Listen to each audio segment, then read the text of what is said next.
waiting for the voice. Thank you, ma'am. I'm now calling this Tuesday, August 20th, 2024, regular meeting of the Los Altos Hills County Fire District Board of Commissioners to order. The time is 7:04 p.m. Please note we are conducting a hybrid meeting, which allows staff and members of the public to attend this meeting via virtual teleconference. The hybrid meeting will be video recorded and posted on the district's website. Because we are video conferencing, we will follow a strict protocol for the benefit of the recording. I will indicate when commissioners, staff, presenters, and the public will provide comments. If you've called into the meeting and are not using a webcam, please state your name prior to providing your comment for the benefit of the recording. Please practice considerate video conferencing etiquette by muting your line when you're not speaking and limiting distracted behavior on camera. District Clerk Vargas, please conduct a roll call. Okay, Commissioners, I will be conducting all roll calls this evening in the same order. Please remember the order so that you are prepared to provide your comment or vote. President Spreen? Here. Vice President Sherlock? Here. Commissioner Basigi? Here. Commissioner McDonald? Commissioner Tonka? Commissioner Tyson? Here. Commissioner Warren? Here. Okay, and we have 5 commissioners present. For the benefit of the recording, I will also conduct a presenters, consultants, and staff roll call. Santa Clara County Fire Department Fire Chief Kirkhow. Good evening, Commissioners. Present. Thank you. Santa Clara County Fire Safe Council CEO Seth Chalet is in the audience. Santa Clara County Fire Safe Council Project Manager Ortiz also in the audience. Thank you. Santa Clara County Fire Safe Council Project Coordinator Gonzalez in the audience. Santa Clara County Fire Safe Council COE Coordinator Andrea Constantine, I think will be joining later. Oh, she's here. I apologize. I didn't see her. And we've got Santa Clara County Fire Safe Council Program Director Amanda Brenner Cannon. Present. Thank you. Municipal Resource Group Human Resources and Strategic Planning Consultant Scott is in the audience. Emergency Services Manager Beebe. Present. Okay. Community Education Risk Reduction Manager Gluhan. Present. Programs Planning Grants Manager Woods. Present. Technical Analyst / Project Manager Cronin. Here. Thank you. Field Manager Harmon. Here. General Analyst Georgie. Here. Technical Data Analyst Martinez is here. Project Specialist CERT Tam is online. I see him. Oh, he did say present. Okay, I didn't hear it. Finance Manager Morreale. Present. General Manager Logan. Present. Deputy County Counsel Forbath. Present. Great. And we have the presenters, consultants, and staff accounted for. Thank you very much. Moving on to item 2, Commission President remarks. Quick remarks. In previous meetings, the past few months, we've been putting a lot of progress reports and status reports on consent in order to sort of spend this meeting addressing a lot of administrative and sort of larger scale issues and budgets and so forth. Tonight's agenda, on the other hand, it really is centered around semi-annual reports. So we have a sort of a respite from some of the major things in between last year's budget and next year's budget. And this gives us an evening to really dive into the various areas, which is actually apropos because, as you'll hear later, there's a all-staff meeting coming up to really work on work plans and budgeting for next year. So this is a good chance for us to catch up on everything. Not only is it a reflection of how much activity is going on, but it's also very celebratory in terms of how responsible we're being to our residents, all the various things we forget that are going on among the staff. It's also a glimpse of the projects going forward. So I appreciate everyone's attention, and I encourage questions during the presentations. That's what this evening's about. I also want to highlight that there are some, as shown on the agenda, there are some packet-only reports that we will not be talking about tonight, but are no less important, and such as a lot of the evacuation route reports and so forth, which are amazing in that they are feeling routine. And we shouldn't feel that way because it just totally is an understatement of how much effort goes into planning these things, doing these things, and having them work out. As I was driving by one of the Altamont ones, I realized, hey, residents are probably getting used to this being a normal routine thing that we're doing this. And that's a great thing, but it really belies the work that goes into it. And so you're not going to see this tonight, and it's a packet only, but I didn't want to go that without being stated. Okay, that all being said, let's leap into it. Moving on to item 3, public comments. Persons wishing to address the commission on any subject not on the agenda may do so now. Please note, however, the commission is not able to undertake extended discussion or action tonight on items that are not on the agenda. Items may be referred to staff for appropriate action, which may include placement on the next available agenda. District policy is to limit public testimony to 3 minutes per speaker unless the number of speakers requires the commission president to impose shorter time limits. Do we have any public comment on items not on the agenda? I see we have one in the house. Any online? I do not see any online. Okay, great. Alan? Thank you very much. Alan Epstein. I live in the district. I just wanted to correct something that transpired at the last meeting.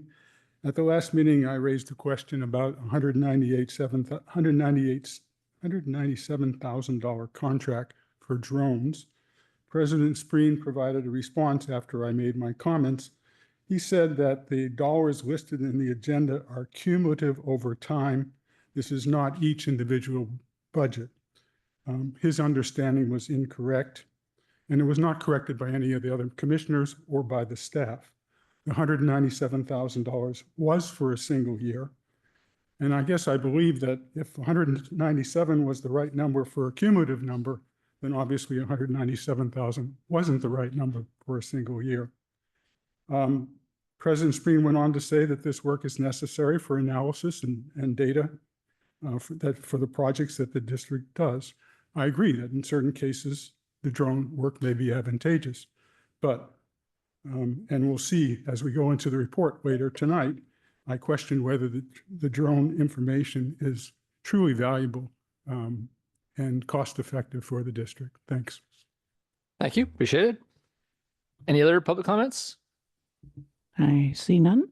Okay, in that case, moving on to item 4, agenda amendments and changes. Any comments from staff on this? Any needs for changes to the agenda? Not expecting any. Okay, any commissioners like to make changes? Seeing none. In that case, let's see. We can just move on to item 5, consent calendar. Okay, are there any comments from staff on consent calendar items? Any questions from the commission on consent calendar items? Let's see. I will entertain a motion. Will Commissioner making the motion and Commissioner seconding the motion please state your name for the benefit of the recording? Warren moves to adopt the consent calendar as agendized. Sherlock seconds. Great. The item's open for discussion. Any discussion from the commission? Is there any public comment on this item? I don't see any. Okay, great. In that case, we will now vote. District Clerk Vargas, please conduct the roll call. President Spreen, Yes. Vice President Sherlock, Yes. Commissioner Basiji, Yes. Commissioner Tyson, Yes. Commissioner Warren. Yes. Okay, and the motion passes 5-0 with 2 absent. Thank you. We'll move on to item 6, Teen Initiative presentations. Emergency Services Manager Beebe will introduce this item for us. Good evening, President Spreen, Vice President Sherlock, Commission staff and public. I am very, very excited about our presenters tonight. Our Teen Cert program really encourages initiatives to keep themselves and their community safe. And as our program progresses and grows, so have the ideas on collaboration and improvement of our Teen Cert mission and reach. Our first presentation is an example of our reach within the teen emergency preparedness world with a collaborative plan to combine community outreach efforts with the Wildfire Awareness Initiative, which is WAI. They're based out of Cupertino and are here tonight to highlight their initiative, and Teen Cert PIO Maggie and also our Teen Cert Operations Manager Joanne will highlight future plans of collaboration with Teen Cert. You may actually recognize them if you came to our Firewise Community Day. They had a table there. So WAI, can you please present your report?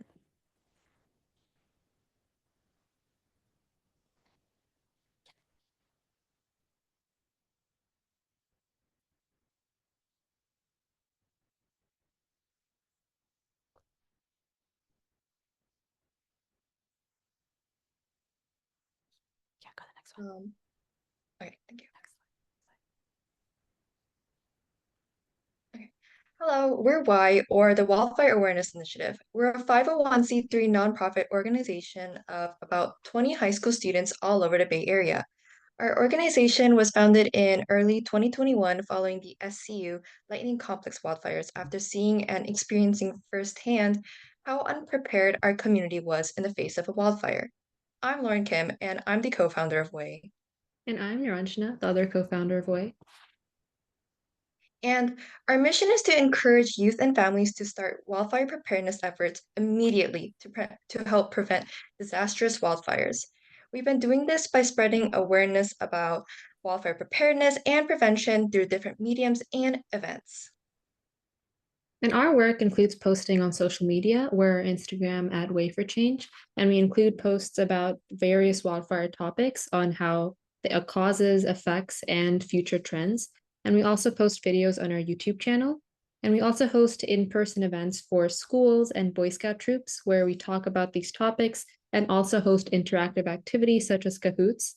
We've also worked with the LAHCFD Fire Department to hand out disaster kits to local elementary schools.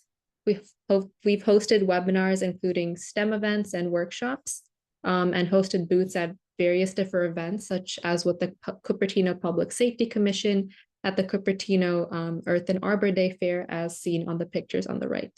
And we've also recently published a storybook titled The Forest Gets Wildfire Ready and an app to help families with wildfire prevention.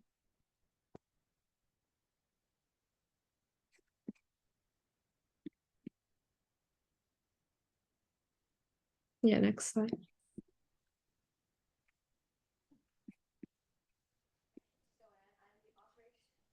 Pull the mic down. And Mike, you can just flexibly pull it down. Thank you.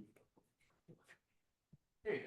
Hello, my name is Joanne. I am the operations lead of the Teen Cert Board, as well as the Los Altos High School Club president of Teen Cert Club. So our goal for this collaboration is to help communities be prepared for wildfires, and this includes schools, households, and local communal areas. We can achieve this by spreading awareness through community events, as well as through brochures, presentations, and social media. Okay, hi, I'm Maggie. I'm the PIO, the Public Information Officer, and I'm going to be talking a little bit about the ideas we have for the collaboration.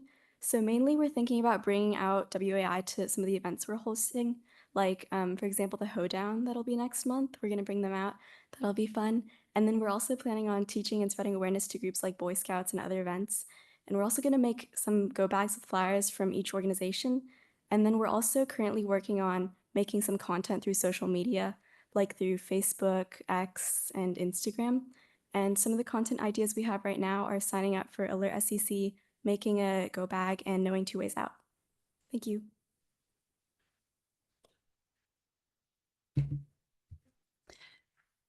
That, I think, is the end of our report. Thank you so much, WAI, for coming. Really appreciate you guys, and we're looking forward to doing more collaboration with you. Thank you. Thank you all, and thank to all the CERT members. Any discussion from the commission? Thank you. Oh, we have a comment here. I just want to thank the young people for coming out this evening. I know it's a school night. School's already started. Appreciate you making the time and being involved in your community like this. It's great to see new generation of younger people getting involved like this. So keep up the good work. Thank you. Absolutely. I hope we get more adults following in your footsteps. So thank you very much. And we put them up front on the meeting so they can get back. They got homework to do. So thank you for being here. Appreciate it. Any public comment on this item? Just making sure. Oh, I have a Yes, public. we do. You have to step up the mic to make it. Oh, and we also have online. Okay, great. Well, that. Thank you. Seth Shallett with the Santa Clara Fire Safe Council. We've worked off and on with WAY for the last 3 years, and I can't think of a more engaged and more knowledgeable group of young people. They do fantastic work around wildfire. And if you haven't seen it, they were recently written up in a recent edition of FactNet magazine. And it's a wonderful article. And I'd be more than glad to circulate that to our team members here that can provide it to the commission. But I agree, they're a wonderful organization. Great. Thank you for that comment. Public Yes, comment? and we have a public comment, Amanda Brenner Cannon, also from Fire Safe Council. Mm-hmm. You can go ahead, Amanda. Hi, thank you. I just wanted to echo Seth there. They've been a wonderful partner and just an incredible group of young people to aspire to. And yeah, that article that Seth mentioned, the Fire Adapted Communities Learning Network, is a national article. So they're getting recognition that's much deserved around the country. So that's it for me. Thank you. Thank you very much. Appreciate it. Great to see that these kind of efforts be recognized. Okay, moving on to item 7, the fire chief report. This is the monthly report. Actually, President One more Spring. presentation. Yeah, sorry, we have Oh, one I'm more. sorry. I'm sorry. Vihan, if you want to come up. Oh, item B. So our next presenter is one of our, I'm going to say, founding families. His brother, Mahir, is the one who started Teen Cert. And Vihan joined us on our last Teen Cert Academy and is very interested in ham radio and emergency communications. He has started a emergency communication program called TASER, and he's here tonight to kind of talk to us about his program plans and also to show how Teen Cert is going to support and collaborate with him on providing some community awareness around emergency communications. So Vihan, please present your report. Good evening. My name is Vihan Mishra, and I am the founder of TASER. TASER stands for Teens Assisting with Communications and Emergency Response. TASER is a community of teens trained to use alternative forms of communication in emergency situations. If a cell tower goes down, you have no method of communication. Everyone reaches for their phones, but cell towers, if an earthquake or a flood or a wildfire happens, they can often go down, and you have no means of communicating with the outside world or first responders. That is why it is vital that we train other people and youth on how to communicate with others in an emergency situation.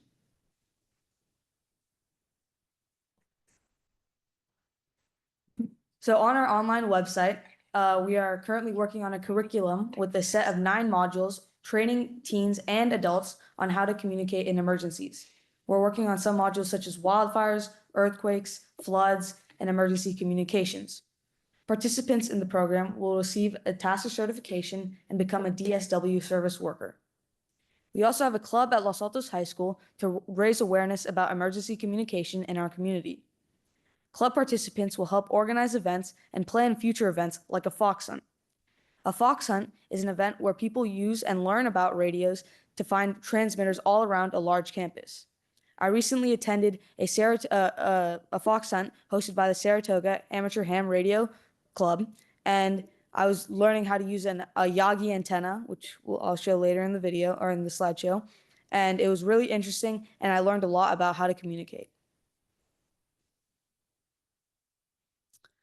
So I'm also the liaison on the TASER or the Teen Cert board for emergency communications. And my goal is to coordinate with Teen Cert for any future events or plans that we want to promote emergency communications in for the community. I'm hoping to receive support from Teen Cert boards for events, community outreach, and any planning for a community like a community like emergency preparedness situation where we have a drill that goes through and everyone who from the community can participate, and so that they can also be prepared and know what to do in case of an emergency situation. Next slide. Thank you.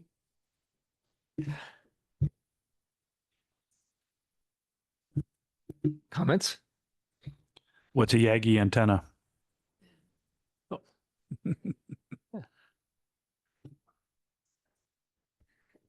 So a Yagi antenna is kind of like, can you pull up the slideshow again?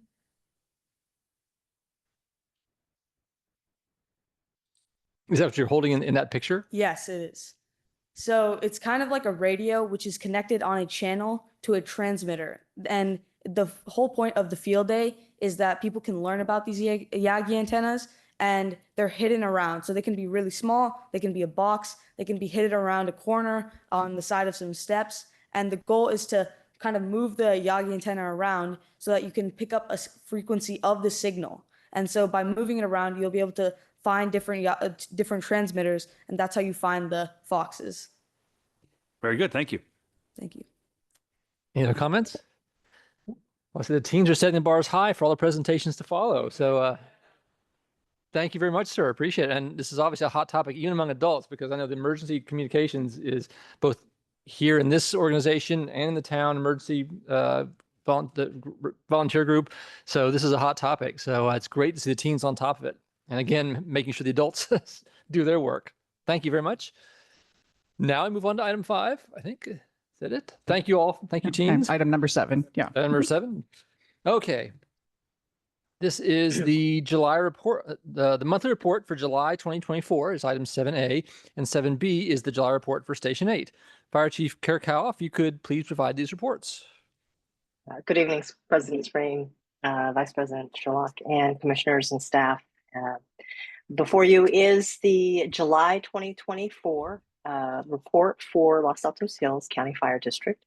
There were no significant events that occurred. There were 3 events that did result in dollar loss, but there were nominal dollar loss. Next slide, please. Everything is pretty status quo in terms of just there was nothing exceptional for the month for the district.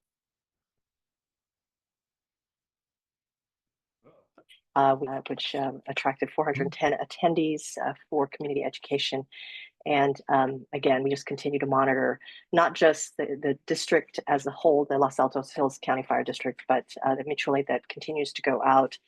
We had another strike team deployment after 2310 Charlie, which is the department's Type 3 strike team, the 5 Type 3s plus the 2 strike team leaders. One's the trainee and one's the strike team leader.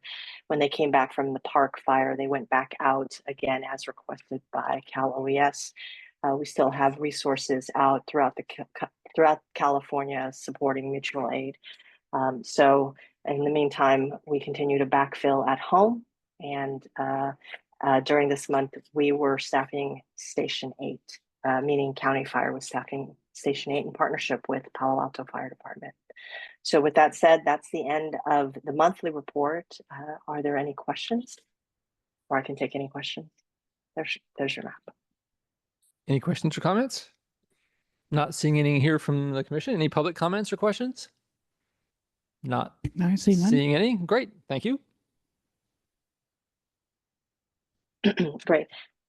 And then for the Station 8 report, that again was staffed by Santa Clara County Fire Department. There were 5 incidents that they were dispatched to. You see them there. There was 1 vehicle accident, which was actually a bicycle accident involving, I looked at the report briefly. I couldn't tell from the preliminary report if it was a solo bicycle accident or if it was caused because of just the conditions. With that said, that's the end of that report, and I'm available for any questions. Looking for questions. Seeing none here. Any public questions or comments? Seeing none. Great. Thank you very much. We appreciate it. Thank you. Moving on to item 8, technology roadmap presentation. This is Finance Manager Moriali providing us a report. Yes, President Sprain, Vice President Sherlock, and members of the commission. It's a pleasure to speak this evening on the matter of technology. And you're right, Mr. President, the teens are a hard act to follow, for sure. This past work plan year, we had a number of initiatives on the finance and IT work plan that spoke to IT initiatives for this particular year. And in just a few days, actually this Friday, we'll be also having a planning session where we've update that for fiscal year 24-25. So this is a bit of a preview of where we've been and where we're going for 24-25 from an IT standpoint. And next slide, please. Now, I wanted to make the point that, and as you all know better than I do, that IT is really just a roadway. And what's really important to note, it's a roadway that enables operations and enables service managers to get their jobs done, and hopefully in such a way that it allows them to achieve their outcomes. So as I like to say that I would never want to confuse the roadway with the cars and the passengers that are on it. And these service managers and all the staff, they're the vehicles, they're the passengers, and of course the community is the destination. So that's really the intent of it, and hopefully look forward to your comments as to whether or not in our IT pathway, if you will, we're meeting our objectives. Next slide, please. So this is, in a sense, a picture of where we've been and where we're going. These are the main topics that we've put forth in the work plan and we'll be discussing actually this Friday. But if I take it from, if you will, left to right clockwise, we started with just essentially equipping all staff with equipment. You might remember that 2 years ago, we pretty much had personal equipment. But at this point in time, all staff have laptops, they have their iPhones, they have their iPads, and they have power equipment as well, individual power equipment. So all staff, we're happy to report at this point, has been equipped, and all new staff that comes on board will be equipped as well. We just went through this past 3 weeks multi-factor authentication for our devices. In particular, the focus there was multi-factor authentication for our documents that we access through the web. So the focus really was Microsoft Office, it was the SharePoint, and those cloud files. That was the focus of multi-factor authentication. And at this point, with district phones in everyone's hands, if someone were to try to access our files in the cloud environment, they would be prevented from doing so. They'd need that multi-factor authentication code. So that has been completed. And thanks to all staff for testing it. We had Laura Georgie in particular, our service managers helped test us. Sarah Hendricks, one of our contractors, helped test this process as well.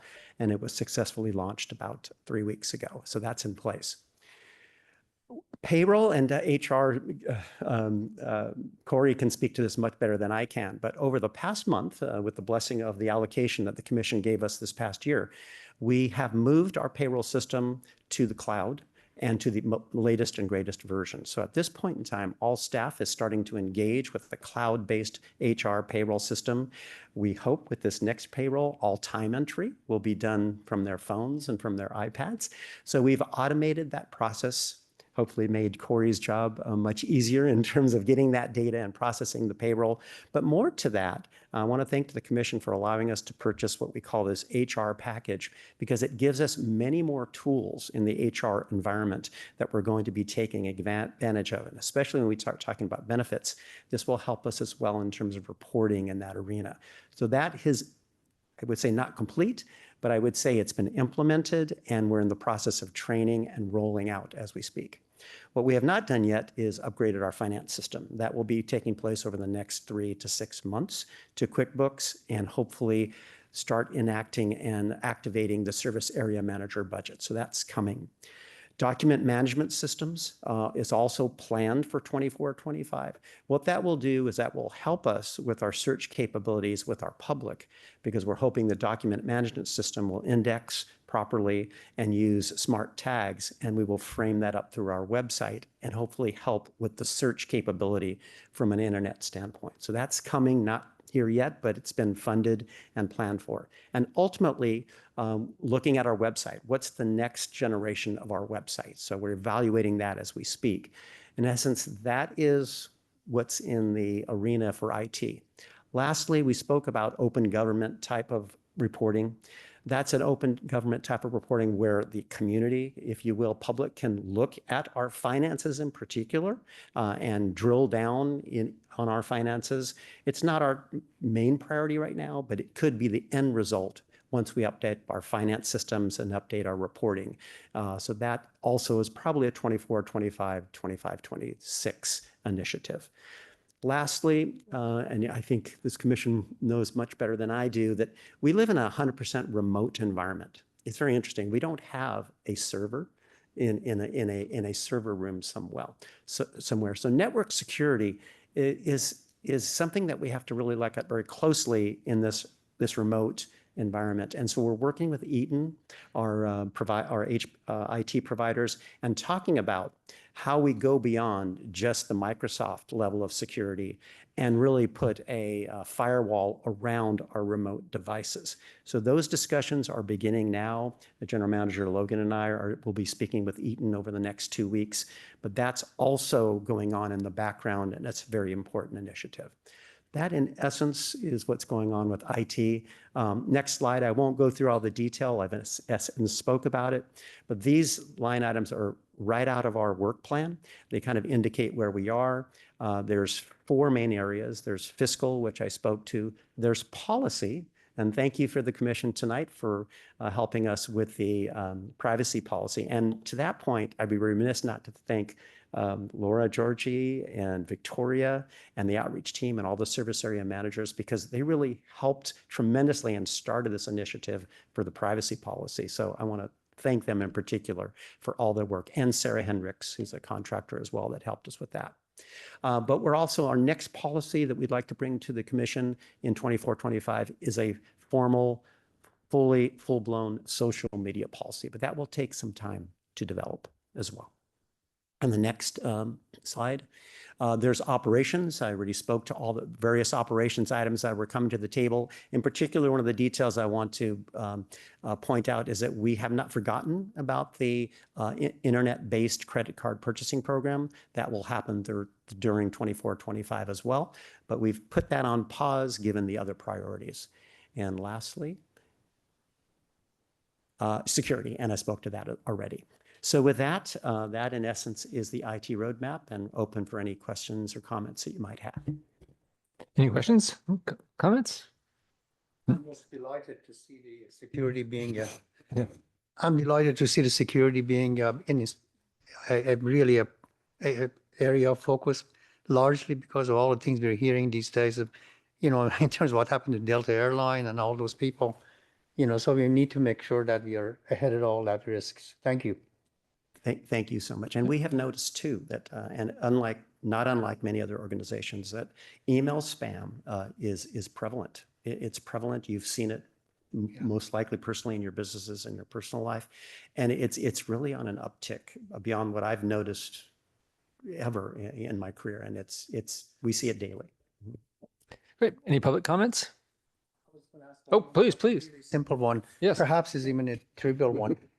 Do staff go through the training so that they don't get phishing emails and so forth? Because I understand that's one of the mechanisms. We've communicated informally, but the formal training is something we want to do and have a presentation specifically by our IT providers and further to really talk about phishing, because since we've seen this increase in presence, it's heavy on our mind, right, as we speak.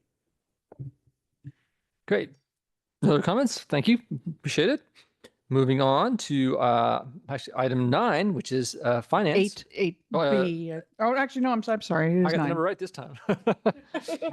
That change in number, but the same speaker. 9A is to discuss and consider the establishment of an ad hoc fiscal year 2023-2024 financial audit subcommittee. Finance Manager Moriali will be introducing this item as well. Yes, thank you. And next slide, please, Corey.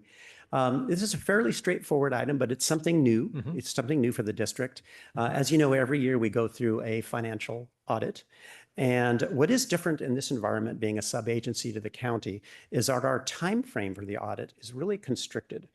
Typically in a city type of environment, you would have, from July typically through November, potentially December, to issue your financial statement and get it to the council or the board.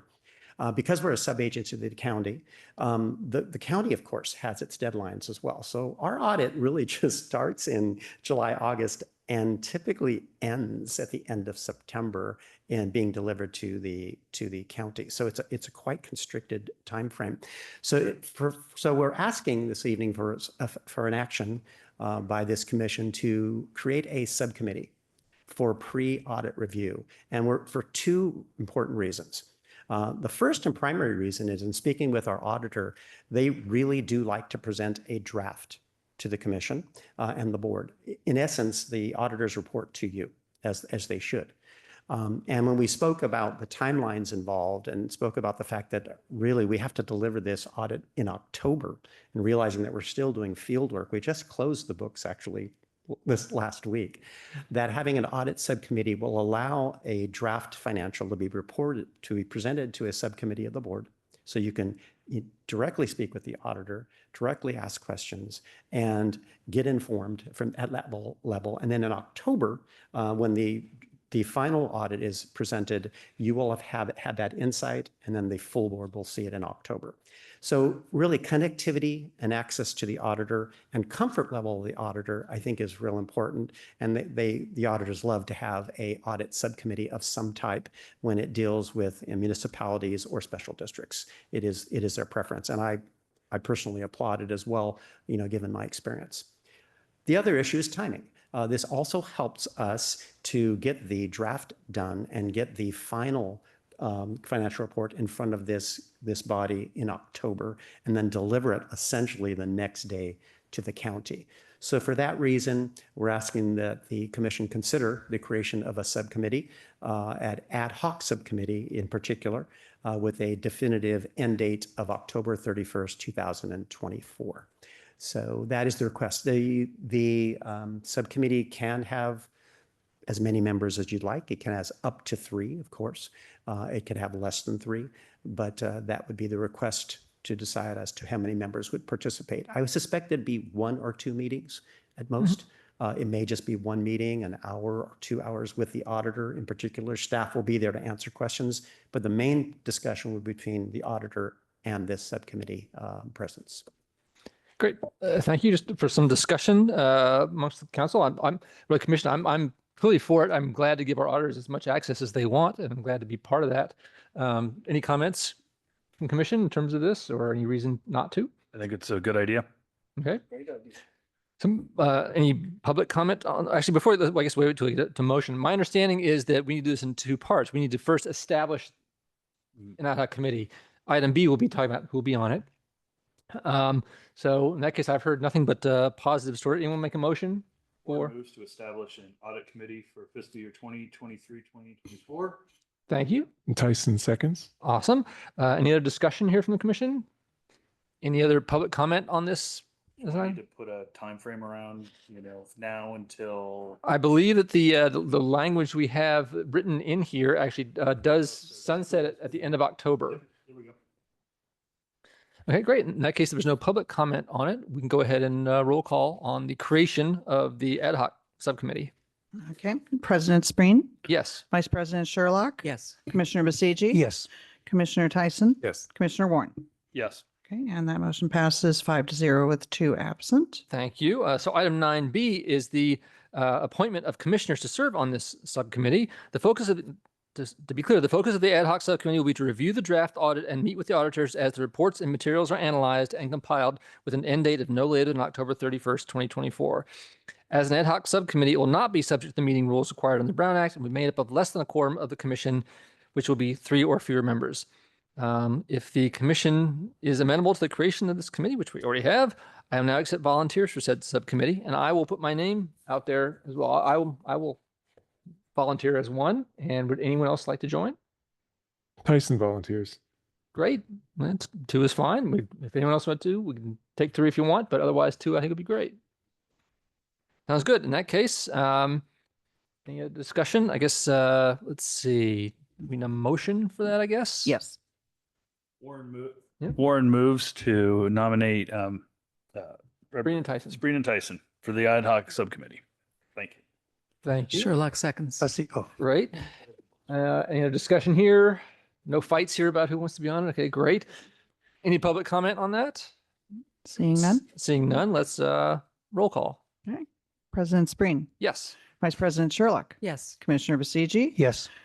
Commissioner Tyson? Yes. Commissioner Warren? Yes. Okay, and that the commission has approved the creation of the ad hoc subcommittee with Commissioner Tyson and President Spreen serving. It's a count of 5-0 with 2 absent. Thank you very much. And we'll then move on to item 10A, reports on emergency services projects, programs, and events. This will be Emergency Services Manager Beebe providing some reports. Good evening again. We're going to start off tonight's report on an update of how the district's supporting the town needs for emergency management. I've had the pleasure of being an associate at the Emergency Preparedness and Response Committee for the town. I've been doing that since it started. And as part of what they've been researching and finding are some gaps in emergency management and training within the district that I think we can help support. As part of my new work plan, I'm going to be focusing on bridging some of those gaps because they are imperative to resident safety. The first task has been identified as a strong need to train and plan to execute an emergency operations center training and planning exercise that will encompass town staff, district staff, and volunteers. This exercise is scheduled for February 13th of 2025. In order to prepare for this exercise, I've been working with Santa Clara County OEM on scheduling training sessions with the town staff. They will train on functions of each of the areas of the EOC as well as how the EOC operates. There's about 50% of the town staff that's new, so it's definitely imperative that we start that training prior to us having our exercise. I also am planning to parallel my work with them with our district needs. So we have an emergency operations plan that I'm working on. A lot of it is contingent on sort of what the overall aspect of their emergency operation plan update will look like. So I'm hoping to be able to parallel those things. Sorry, it feels weird. I can't see anybody. Okay, there we go. Hi. Okay. So next slide would be great, Corey. Sorry, I've already kind of worked through that. So I hope to be giving you guys an update as we go and move forward through our training. And at the end of this will culminate with district staff, town staff, our volunteers, and any other allied agencies at the end of this planning session. So I'm happy to report that. It said you're supposed to say something, so I didn't want to keep talking. Is that true? On the script. Oh, yeah, no, you can go through it. I can keep going. Okay, Yep. Awesome. All right, sorry. So now we're going to move on to our semi-annual summary. Tonight's report is really a testament to a lot of staff hours and volunteer hours. What it doesn't show is teamwork and passion for safety in the community, networking, brainstorming, and all the lugging of equipment and organizing and inventorying and counting and purchasing, but really I applaud all the efforts of our team members and our volunteers out there in the community. Next slide, please.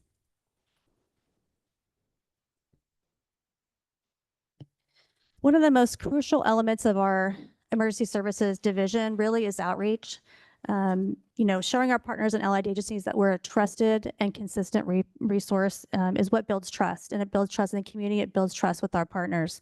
Our group is consistently working on improving materials and messaging and training. And one of the key players of our team is Andrea Constantine, who is the COE coordinator for the Santa Clara County Fire Safe Council. She was originally on our district and has been tasked really with continuously engaging on our social media channels, and also to be tasked with doing our 2 monthly newsletters. We are very consistently putting those out as well. So I'm going to have her start our outreach report. So Andrea, take it away. Next slide. Okay, good evening, President Spreen, Vice President Sherlock, Commissioners, staff, and public. Thank you for allowing me to speak today, and I have the pleasure of going over the next few slides with you. These are going to be focusing on our recent social media performance, our efforts on Nextdoor, and the impact of our newsletters, as Victoria said.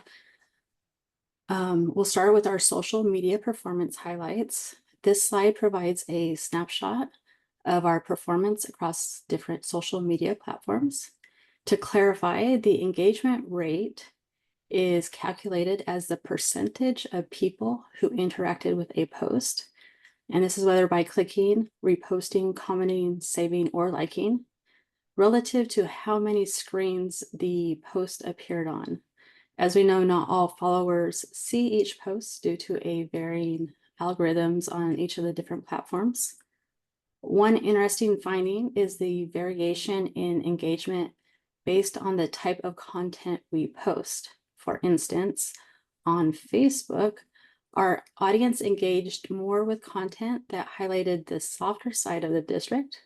For Pet Preparedness Month, we featured the pets of district staff, emphasizing that the district supports all family members, and this includes their pets. And then on Twitter or X, followers preferred more news-oriented posts, with the most popular being updates during the winter storms. On Instagram, we found that followers showed a strong interest in our wildfire preparedness content during Wildfire Preparedness Month back in May. And then on LinkedIn, our business-oriented posts garnered significant attention, especially the post about the Elena Fremont evacuation route project. And this had a 50% viewer engagement. For the next 6 months, as part of our ongoing efforts to enhance our outreach, we are focusing on identifying and then implementing 5 tactics to boost engagement on our social media platforms regarding emergency preparedness. Next slide, please. So next, let's discuss our performance on Nextdoor. While we are still familiarizing ourselves with all aspects of this platform, we have some promising statistics. So out of the 5,873 households in Los Altos Hills, 2,776 are registered on Nextdoor. And of these, 1,348 saw our Join the Spring Cert Academy post, which is nearly 50% of the claimed households. We also use Nextdoor to add events to the calendar. Our home hardening class was viewed by 1,285 residents or households. And then a congratulatory post for the Loma Wood Firewise community, which was recently recognized this year, was viewed by 1,137 residents. Looking ahead, our next steps on Nextdoor involve creating targeted polls to boost engagement. And by developing these polls that address specific community interest and concerns, we aim to encourage more active participation and gather valuable feedback from our residents. These targeted polls will help us better understand community needs and preferences, and ultimately allowing us to tailor our communications and initiatives more effectively. Next slide, please. So overall, our data reveals that residents tend to engage more with our content following emergencies or significant events. For example, social media and Nextdoor engagement spiked after the winter storms in January and February. Our website also saw an increased visitation mid-January. And the county's damage assessment survey, which we amplified through social media, received the highest engagement on Twitter and X during this reporting period. The data that we've gathered demonstrates that our outreach efforts are effectively reaching our residents. And this positive trend indicates 2 key points. 1, consistency, that our communication is steady and reliable, which helps ensure that residents are consistently informed about important updates and emergency procedures. And then 2, trust. The engagement metrics show that the residents not only receive our messages, but also trust and value the information that we provide. This trust is crucial for ensuring that our emergency communication plan is effective and that our community remains well prepared. Next slide, please. So finally, let's review the impact of our newsletters. During this reporting period, we distributed 2 newsletters each month, both the district newsletter and the CERT newsletter. For the district newsletter, subscribers have increased by 23% during this reporting period. And if you haven't subscribed yet, please do. The open rate is 67%.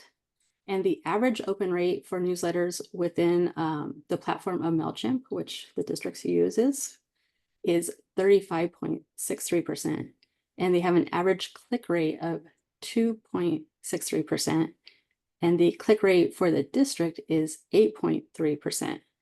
And the top topics being clicked on include Firewise USA, the La Paloma Evacuation Route Project, Alert SCC signup, and pet preparedness. And then on the CERT newsletter, subscribers are up by 3.2%, which indicates a growth in CERT membership as well. And the open rate stands at 68%, and the click rate is 6.9%. So that concludes my portion of the presentation. Overall, we're seeing positive engagement across the various platforms and growing interest in our newsletters. And as part of our ongoing efforts to enhance our communication strategies, we are utilizing the data we've gathered to inform and complete our strategic communications plan. Thank you for your attention. And now I'd like to turn it over to General Analyst Laura Giorgi. Before you do, any comments or questions on this, on the statistics here? Okay, great. Thank you. Move forward. Thank you, Andrea. Good evening, President Spreen, Vice President Sherlock, Commissioners, staff, and public. I'll be sharing insights from our website's performance and visitation. Over the last 6 months, we've experienced a 12% increase in site visitors. I have some additional background. 65% of the visitors coming to our site are coming by directly entering a URL, which is consistent with what we were seeing 6 months ago. 34% are coming from organic search, for example, by typing in Los Altos Hills chipping or even LAH chipping. I'm pleased to say that we're always in the top hits for those. The number of people that are finding us by searching that way has increased 3% over the last 6 months, and we're attributing this to our efforts to optimize page content. Google likes focused and concentrated content, and so along with keyword placement, we've been working on shortening our pages and breaking up long scrolling ones that have multiple topics to make them more concise and focused. The remaining 1% of traffic is coming through external sources such as social media or newsletter links like Andrea mentioned, and this presents an area for potential growth. The number of pages viewed per session has decreased from 3.14 on average to 2.78, showing that users are exploring fewer pages on our site during each visit. User technology preferences also remain stable, previous or consistent with the previous period. 3/4 are using desktop computers, and the remainder are mostly on smartphones, with 1% using tablets. And although our site can be challenging to navigate on mobile devices, we've been actively working on improving the mobile experience, especially because users are most likely to access the site from their mobiles in the event of an emergency or disaster. That's where people turn to first. Next slide, please. So what are our users looking for? Our top 10 most visited pages have actually shifted over the last 6 months. The new additions are marked with asterisks here, and they include Teen Cert, Take a Class, the Home Ignition Zone Assessment and Rebate Program, and the General Programs page. It's especially encouraging for us to see this increased interest as we've been working to promote these areas at events via word of mouth, through our social media platforms, the town's weekly newsletter, and also ads in Los Altos Town Crier publications. The tools in our WordPress installation are fairly basic and provide limited data on search activity, but we were able to review the top search terms, and here are their use counts. Historically, goats has been a popular search term, and that stays the same. That's what people are coming for. As you can see here, many of the other top search terms are matching what we're seeing as popular topics through the page counts in Google Analytics. Next slide, please. Are we delivering what users want to see? So the district's second strategic goal is preparedness, and the outreach team supports this goal and aims to increase community knowledge and support ongoing emergency preparedness education. So we're perpetually asking ourselves, are we meeting these goals, and are we delivering what residents are looking for? One metric of this is bounce rate, which measures the percentage of sessions where users view one page before leaving the site. Our bounce rate is about 62%. It's consistent with last period, barely 1% higher. This could indicate that visitors are finding what they want on our homepage and then leaving satisfied. Our goal is to attract repeat visitors by delivering daily value. We've been doing more frequent updates, especially during inclement weather events, posting air quality alerts, and other critical conditions. We've also been amplifying critical messaging from other agencies, such as Santa Clara County Emergency Center. And we're looking into better ways to measure the effectiveness of this as part of our strategic communications plan. Less than 3% of our users are coming back daily, and 9% are visiting once a week. We've mentioned before, we're excluding as much internal staff traffic as we can so that we're getting cleaner numbers. And we're also looking at how frequently our monthly users return to the site, as that is a measure of engagement and how active a user base is. So we're seeing nearly 1/4 of monthly visitors are actually weekly users as well, which is great. However, a 30 to 50% range is ideal, and we're close, and we're working towards meeting and surpassing that going forward. Next slide. And we've also been working creatively to expand our reach by partnering with local publications and using ads to try to attract new audiences in the district and increase our visibility. And this approach helps us connect with people who might not find us through our current social channels. So distributing content through the town newsletter, The Weekly, has helped a lot. This partnership is particularly strategic because the audience of The Weekly is already interested in local news and happenings around the town, and so that makes them more receptive than general audiences that may be less connected. We've been using The Weekly as a platform for sharing information about district-specific news, promoting Firewise communities, and sharing other information of interest to those that live with the risk of wildfire, such as home insurance updates from Commissioner Lara. We're continuously evaluating what resonates most with our viewers, and we're beginning to see traction as users visit our site through the links that we've been pushing out in The Weekly. In addition, we've been placing quarterly ads in the Town Crier magazines and also in the Los Altos Arts and Wine Festival Guide. Traffic that we're receiving from these sources would be included in the direct traffic I mentioned earlier, that's 65%. As Andrea referenced, our strategic plan is in development and it's set to launch in 2025. And this comprehensive plan will consider all of the channels and platforms we've discussed today. It'll include the 5 extra tactics that Andrea alluded to that we're going to be brainstorming on. And it also includes collateral we distribute and explores new ways to engage with residents. It can be challenging to get people to think about disasters and worst case scenarios, especially when the weather is beautiful and we have a comfortable amount of time since the last disaster. But it's important for us to keep getting out in front of people, and having the entire community be educated and aware will benefit everyone in the event of a disaster. We're also looking at not just what and how we communicate, but the audiences. We have a very diverse population in Los Altos Hills, and so we're segmenting our audience to make sure that we're tailoring our messages right and ensuring inclusivity, because different groups process and receive information in different ways, and it can be critical to reach them. Thank you. And now we will have a report from Emergency Services Manager Beebe on emergency preparedness. Quick question. Thank you. Great information. If the number 2 place people go on the website is for the commission meetings, is there a way to track if they're looking at future meetings or if they're looking at older meetings? And are commissioners also excluded, or are you only able to exclude staff from hits? We can exclude commissioner traffic. It's IP based. So if you access through a hotspot or even Starlink, those IPs tend to refresh pretty frequently. And so it's a little bit harder to exclude them, but static IPs, you can block them, and then that way you don't get false positives. For example, I'm on our website a lot, and so I was really upping our traffic. And we've excluded all the IPs for my different networks at home. Right. But do you know where they're going once they come to look at the meeting? That I don't, but I can look into that data further and find out. I'd be curious to see if they're looking at it ahead of time to see if something interests them, or if they're going back and looking at archives. I see. Where the value is to them to come, if it's not hard to find out. Yeah, the timing of that seems critical too.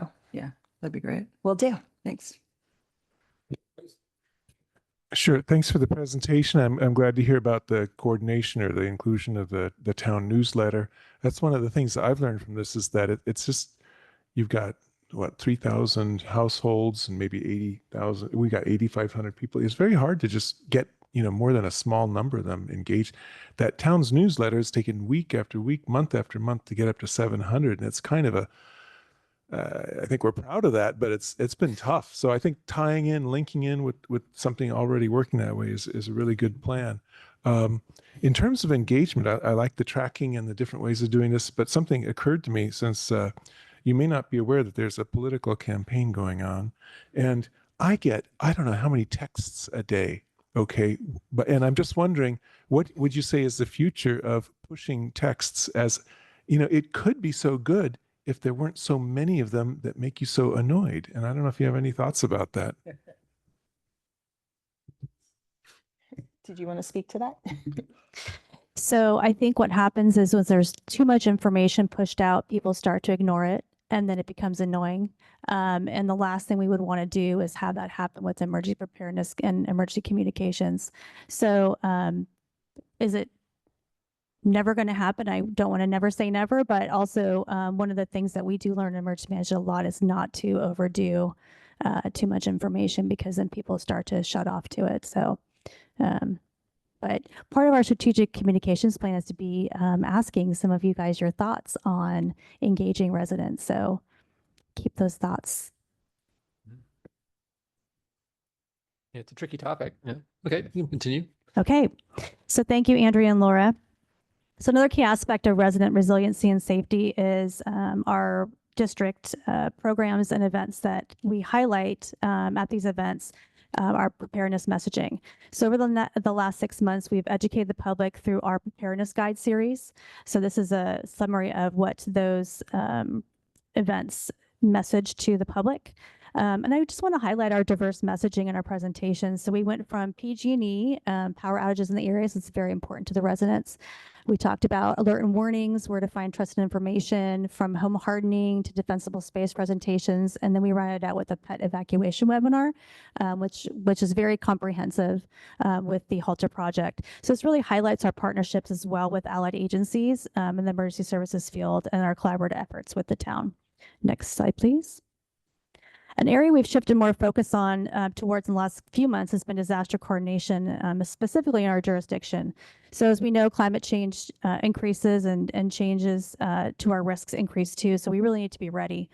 The focus lately has been on increased collaboration and continued planning improvements with the town committees, town staff, allied agencies such as PG&E, Cal Water, and can we go to the next slide, actually? Sorry. Oh. Well, I must have messed up my notes. Okay. Anyway, so here's me at the Los Altos Youth Commission. We do a lot of planning with the town, with the youth. The commission and the team certs kind of collaborate a little bit, and they also have some of the same certs on this on the LAH Youth Commission as well. So I have the pleasure every year of going and doing some leadership talks there. I talk about kind of building on your passion, because that's what I've done in my career. So I really enjoy those times. Also, we'd like to collaborate the town every year. We've been doing this. This is our second time we've had it. We've had a safety dinner. This dinner pulls together pretty much all of the leaders in the community, starting with Neighborhood Watch and Firewise and CERT, with the hopes that we can kind of collaborate and get these networks closer together and working together. So hopefully we'll have some better, in the future, networking that happens, and I'm going to talk about that in a little bit. Next slide, please. Disaster coordination, as I talked about, has shifted. This is the wrong slide deck. That's why. Okay. Anyway, so with disaster coordination, we have several ways that we coordinate. So we already talked about our messaging, and we also have outreach that we do with preparedness in posting in the town newsletters. And also we've collaborated more with OEM and the Joint Information System and town staff to employ messaging. So I have been assisting town staff by going to our operational area meetings. I'm now the liaison for the town as well, and they're using our messaging and amplifying to the residents as well. So we've definitely been able to collaborate on the messaging and kind of closing that gap for them. Next slide, please. Volunteer programs. Next slide. So as we always like to highlight our volunteers, they've been busy at work in the last several months. We've done a lot of kind of looking at our processes and procedures and documentation and trying to simplify the process. I know President Spreen has been able to come out and kind of seeing what we've been doing with CERT. But we've decided to move forward with the grassroots efforts because we've been struggling really with trying to find recruitment. CERT is a large program. It takes some time, and we're noticing that most CERT groups around this county are having a hard time engaging in CERT. So we're going to kind of put our efforts more into grassroots, and we're going to be launching a program in partnership with the Emergency Preparedness Response Committee, the town staff, and as well as the district staff. And we're hoping to be able to combine these networks and make the neighborhoods more resilient. And so we'll be utilizing the already prepared networks that we have, and then hoping to phase it out. Phase one would be pretty much be just trying to get to know your neighbors and find out who needs help after evacuation and set up some kind of communication. And then we'll keep phasing up to do personal preparedness classes and maybe potentially some caches around the county, or I'm sorry, the town, with emergency supplies. So more to follow on that, but that's something that we've been talking about, is trying to get more recruitment. But as you can see, they've still been busy doing a lot of engaging with each other and planning for disaster response. Next slide, please. So not only do we do training, but we also support the town at different events. So you can see here, we do our annual kind of 3 events that we provide emergency communication and situation awareness for, and sometimes first aid support. So you'll see here that, we've had a lot of integration with our certs and teen certs. And also because of the interest with HAM, we have a lot more teen certs coming out because they're very interested in emergency communication. So it's really great to see the collaboration between the 2 groups and how far we've come. We struggled last year with having a lot of people come out to help volunteer, but as you can see, we've got some pretty good numbers there for some of our CERT volunteers, and I can happily report no incidents with all of these. Next slide, please. So to round out our report tonight, our Teen CERT project lead, Anthony Tam, straight from college, is going to introduce this last report from Teen CERT. Go ahead, Anthony. Can you guys hear me now? Yes, we can hear you. All right. Good evening, commissioners. For our report tonight, our Teen CERT semi-annual summary, we are going to be presenting our report by video, since many of us are back to school and have gone to college, including myself. We want to thank the commission and district staff for all the support and encouragement that we have received for our program over this quarter of the year. Thank you.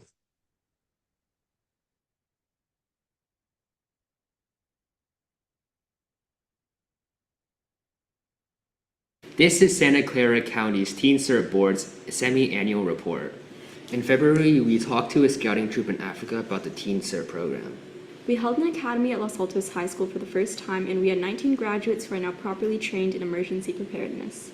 In April, we started working with a teen group called Wildfire Awareness Initiative to collaborate on social media and participation in other events. In May, we transitioned to a new board with new leaders.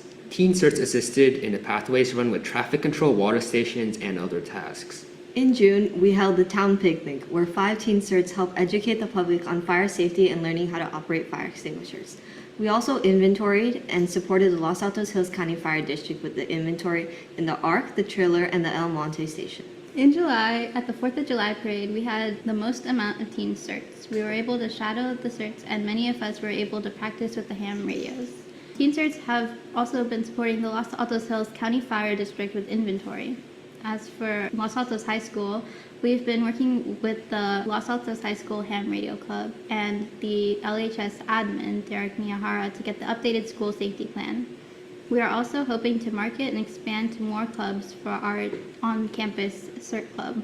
In August, through social media, a CERT group in the Netherlands reached out to ask us about how to start their own CERT program.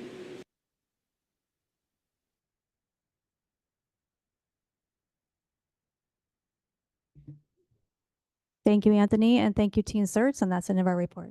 Thank you very much. Any more comments? Any questions? Any public comments or questions? See none. Thank you all for this. It's a wide-ranging report, and I'm not sure what I feel about all these Teen CERTs going to college. It's like that's good for them, but not so good for us. But I don't think I can complain about that. Exactly.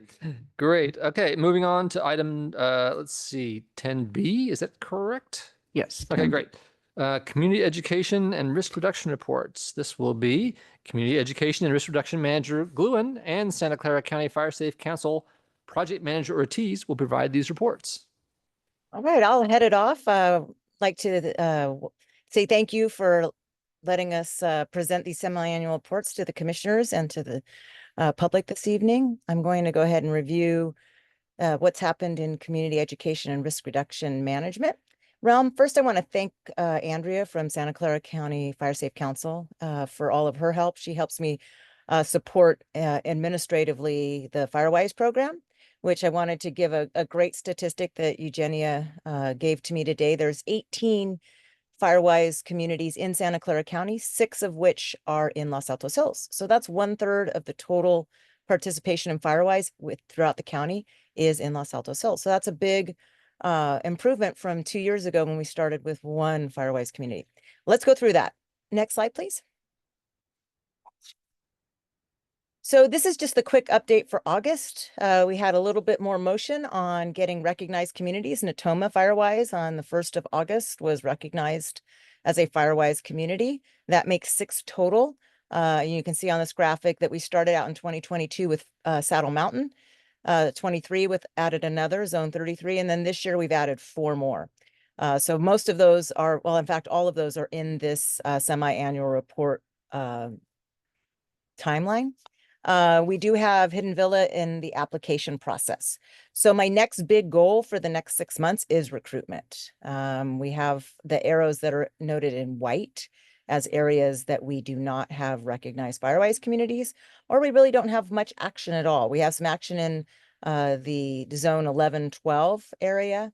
And I have some upcoming meetings here in September, mid-September, in the area of the zone 32. So I'm hoping to get some organizing efforts going on, get a management team or a oversight team together, and get another community recognized. Next slide. This is actually the semi-annual component, and this kind of elaborates on what I just discussed as far as when we had recognized communities. As you see back in my report from February 20th of 2024, this year, exactly 6 months ago, I had only 2 recognized Firewise communities. As of today, we have 4 and on the heels, 4 more, totaling 6 in the heels of getting a 7th with Hidden Villa. And the nice thing with Hidden Villa, there's a uniqueness in it that it's a one entity. It's not going to have the typical neighborhood residential component. It's going to be the entity of itself, but there's a lot of opportunity in that, in providing a community benefit. So that's what we're working on a lot in their goals moving forward, to interact with getting maybe temporary refuge areas and safety zones. That's in collaboration with the town. So the regionalization portion is so important. And they're also a big part of our community strategic fuel break, which will be spoken of later on. Next slide. Actually, before you move on, I just want to comment, if I can go back to that slide. Yeah. This slide, as someone who's in one of these arrows, I think this slide really points out an incredible amount of work that Denise has done, because this is about planting seeds. These things take a long time. I know how much work the head of my community has done and how long it's taken to get individual neighbors. So I just want to say that the amount of red on the right half of this slide is very meaningful. And I represent how much effort it's been to go across this entire town, getting people involved this way. And this is to be applauded. So I just wanted to say this slide really speaks to me, and thank you. Thank you, President Speed, for your kind words. I appreciate that. And again, like you said, Andrea has been a huge force in that. She's really honed in on being able to review applications and knowing what CAL FIRE would like to see. And we're able to get the last 2 recognitions done in 1 application attempt, which is a big improvement over the confusion that was happening earlier in the year that took a little bit longer to get it recognized. But I really appreciate you appreciating the amount of heavy lift it is for members to organize, get to know their neighbors, and then grow, because that's what I'm going to talk about in the next slide, is where the growth is going. Thank you. Next slide. So again, this is a newer map that you're going to see coming out, and this kind of shows you where we have, it does show you where we have the recognized in green on the map to your right, and then yellow is Hidden Villa, that's in process. White is all the areas that we do not have Firewise action. Some of the things that we did over the last 6 months is May 4th, we had a really good event. We did have a little bit of weather issues. It rained, I think the heaviest it almost rained all year on that day. But we had attendees from the Firewise community. The invite pool was around residents who have been involved at some level with Firewise. It wasn't an open registration. It was a focused group because it was their educational day. One of their annual renewal needs is to have an education event offered to their residents. So that was the goal of this, was to meet that need and give an educational. Firewise is an educational opportunity. That's what it is. And it's getting to know what your risk is and then how to mitigate that risk. So with that, I hold monthly Firewise meetings. I call them office hours, and they're twice a month. They're held on the first Wednesday at 1:30 and the second Tuesday at 7 p.m. And the idea is to keep an open communication channel to waylay best practices for Firewise communities in and amongst themselves in Los Altos Hills, and to get to know what other communities in Los Altos Hills, other Firewise communities are doing and how to help each other. And then out of that, we've developed ambassadors. And these are ambassadors to come out to talk about Firewise. They came out to the picnic, they took laptops, and they really worked on interfacing, looking up on what used to be formerly Zone Haven, now Genesis Protect, looking up where someone lived, seeing if they have a Firewise established neighborhood where they lived, and if not, talking to them about possibly organizing to develop one.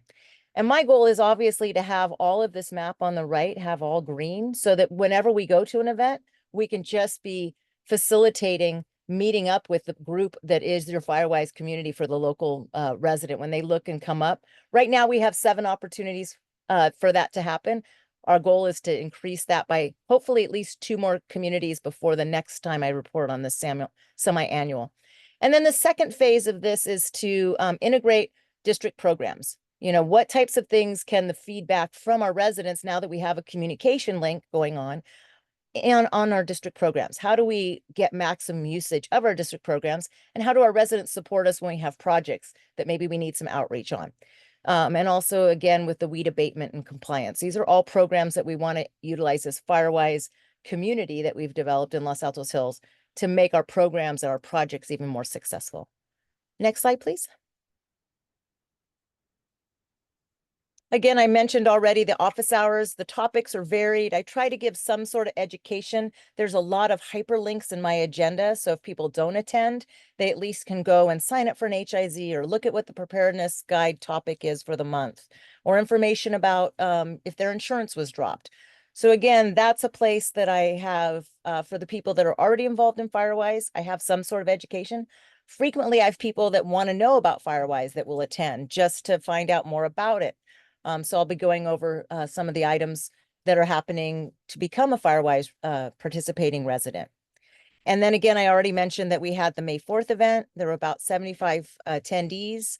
And again, it was focused on risk reduction around wildfires and mitigation. And we provided lunch, and it was from 10 to 3. Next slide.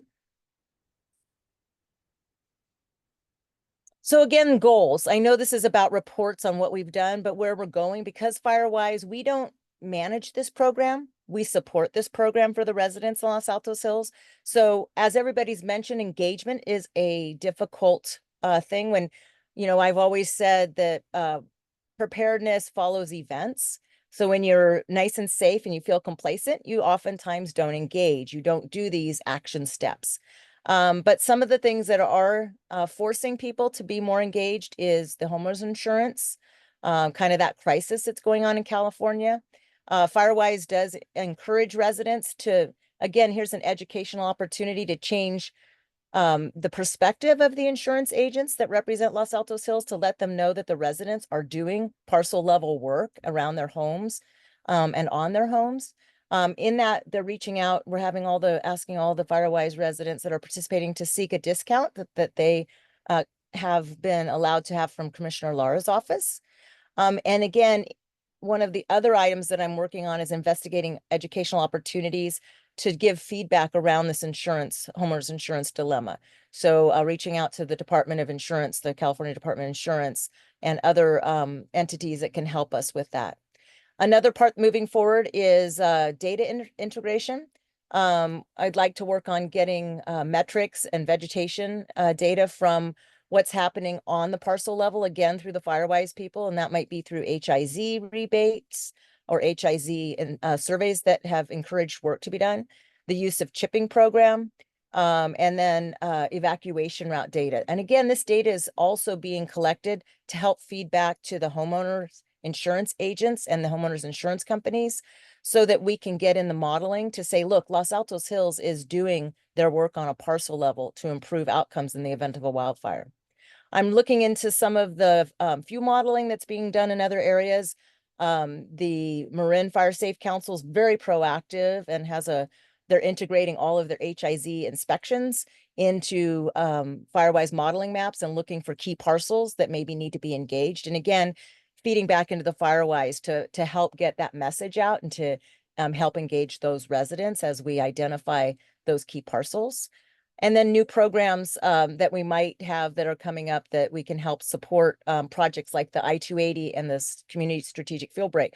One of the identified issues on the community strategic field break is the Mid-Penn has done all of their work, but the residents now are the ones that maybe haven't completed their work that butt up to those open spaces. So those properties that don't maybe fit into the defensible space, but are maybe at the back of the property, but along the fence line to the open space. So we want to look at supporting the residents and being part of the solution for that strategic field break. Next slide. And then we saw in our analytics that goats was a popular search word on our website. Again, for the 18th year, the GOAT program happened in Burn Preserve. That began back in 2006 as a memory refresher. It's called herbivory, the practice of putting goats on for a treatment method. Prescriptive grazing is another term. It started on April 6th and commenced on May 7th this year. It was the same vendor, Ecosystems Goat Grazing. Again, we collected annual data as one of our goals. We have 3 years of data now. Then we have the metrics report that was developed this year. I'm not going to be speaking on that directly, but that report was called the Volumetric Analytic Report on Burn Preserve by Jackson's Drones. And that report was in your packet. And again, we are looking at the results comparatively from year to year. Also looking at growth of the potential growth of the program. And again, regionalization is what this potential growth comes down to.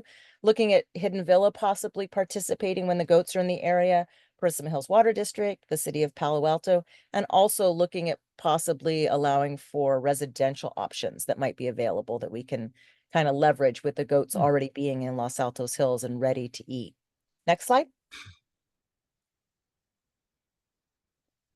Again, one of the other items that is in our community education and our outreach is the weed abatement compliance. And towards that and towards the Firewise program, I did an article last month or assisted with an article with the town crier talking about the importance of wildfire preparedness. If you haven't seen that, that was in the July town crier. And then also we are continuing to improve the letters that we send out from or assist with Santa Clara County Fire Department that they send out annually for defensible space and the county programs, making sure that our programs can assist residents. We're continuing to assist non-compliant residents. And again, using the Firewise network to put input on problem parcels, whether that's reporting them or whether that's reaching out to residents if they're now living in one of these recognized neighborhoods, reaching out and getting them to get involved using the HIZ program, having a personal report around their property so they can in turn be part of the solution instead of part of the problem. Some of our research that we're working to update is our trifold brochure. We have a door hanger that was recently developed, and then improvements on our website. Next slide. One of my service area manager realms is waterways. Hasn't been very active so far, but one of our goals is to collaborate with our waterway partners when we do evacuation route projects to work on some of the riparian areas. This is one of our big complaints from residents because creeks look like they're unkept. There's a lot of debris frequently, and that debris tends to be more of a problem for flooding or backing up water systems rather than fire. But that's one of the things that we're working on, developing some information sheets and maybe looking to be able to do some work into those riparian areas with some of our partners as we get more information. Next slide. And then also one of the areas that we know needs a little bit of assistance is how do we help residents that live on private roads? We obviously aren't doing evacuation route hardening on private roads. So we need to be a little bit creative and maybe how residents can work together to get those roads up and passable for the size of a fire engine, in the event of an evacuation so that engines can come in and they can be leaving because they tend to get overgrown. And like we know, vegetation's not just a one and done, it's an annual revisit. So we're looking again, incorporating some of our projects like the strategic fuel break, the I-280 project, and then also the HIZ rebate program, maybe expanding that to help with private road improvement. Next slide, or last, this might be the last slide, I think. It is. All right, so that's it for me. If there's any other questions for me, and then if not, I will move on to let Zaid, I guess, is unfortunately Paige could not be here this evening, so Zaid has been instrumental in assisting with the HIZ program. So I will stop for a minute, see if there's questions. If not, I'll go on to him. Thank you. Any other comments or questions? Seeing none up here. Any public questions? Yes, I have a question. Oh, question? Yeah, in regards to the waterways and riparian areas and so forth, I think I agree with the notion that a lot of the obstacles that might be laying around those riparian areas and waterways will essentially cause the water to back up during the heavy rainy season. But that being said, from point of view of non-expert view looking at these areas, I tend to disagree with the fact that they are not fire hazard. I think they are fire hazard. I think we need to treat them as such, at least do investigative report to find out if we can do some remedies to try to make them better. Because I think one of those creeks, Matadero Creek, runs through my property, and I make a concerted effort to clean it up, at least my segment of the property. But the neighbors above me and below me and so forth, they don't quite have the same commitment. So my feeling is that at the very minimum, if we can notify neighbors that those that are essentially adjacent to these creeks, that there are some issues, that might be helpful. Whether or not those issues have to do with the essentially obstacles during the heavy rainy season, or worse yet, for the wildfire. So I just wanted to know what Denise has any opinion about that. So yeah, so thank you, Commissioner Basigi. So again, it is a high level of complaint. One of the things around the fire science component is typically creeks are shaded. So that is what we do in our evacuation route treatment. We shade the roadway. That decreases fire behavior. So that's an inherent kind of assumption with creeks. That's why I kind of laid into the more probably prevalent problem would be a backup from the debris rather than a fire, because the fuel that's there also tends to be waterlogged because it's old and it gets kind of mushy, and that doesn't burn as readily. It doesn't put off embers. It tends to smolder. But that being said, it is important to, at minimum, assess what the river or the creeks are looking like in the area. One of the big problems around that, though, is the fact that creeks are heavily regulated through government agencies. So for us to go in as a government agency with public funds and work on a creek, we're excluded from doing that. That's why they're riparian zones. When we actually do evacuation route hardening, many of our evacuation routes are along creeks, and you'll see a lot of that area is tagged as sensitive habitat with riparian flagging, and we're not even allowed to do any maintenance even at the side of the creek. Currently, we cannot go down into the creek at all. That's one of the things with DUDEC that we're looking at, possibly rating some of the creeks to see if areas that are riparian areas are able to be treated. They rate riparian areas in levels, and we can possibly go in and work a little bit more. So we try not to tell residents to do work in creeks because of that heavily regulated government. You can get cited for doing work in creeks. Possibly. We definitely aren't going to be at this point doing them as a district until we've really vetted out what we can do. Because again, it's soil erosion. Because if we get in there and start tearing up the soil and removing the plants, you might have erosion and dirt into the creek, which is a much bigger flooding factor than the brush is. So I don't know if that answers the question, but that's a little more insight. Yeah, I think you answered it quite admirably, wonderfully. But what I'm trying to really get at is there a way that we could educate the residents that these are adjacent to these creeks what they can do to essentially do a better hygiene factor in terms of wildfire around the creek Yeah. without, obviously without, violating the CQA and CEQA and all that other stuff that you're talking about. Yeah, and you can see under the data collection and resources that it is in planning and it's developing an information sheet for distribution. It's in planning right now because we kind of focused a lot on 280 and we took our due deck time and hours that were originally kind of earmarked to look into grading those riparian areas. And we moved that more into our 280 development for the environmental impacts. So yes, has been for some time developing at least an information sheet with this kind of information on it for residents. That is one of the things on that's item number bullet point 3 on the data collection and resources. So yeah, that is definitely, but thank you for saying that you do agree that that's an important thing to be able to spend some of our staff hours on. Thank you. Okay, thank you. I think I see a public comment back here. Alan, are you talking about this item? Yes, thank you. I appreciate all the work that you're doing, and I have a question about the burn preserve. The numbers for 2022 and 2023, as far as the shown on your slide, I'd like to know whether that information came from drone survey. And then my second question is could you show us on the report that's coming up about the drone survey for burn preserve, the comparable numbers for 2024? So unfortunately, I got the report a little bit late. I did ask for that data to get to answer your first question. Yes, 22, 23 is drone driven data. That's hard to say 3 times fast. That is drone driven data.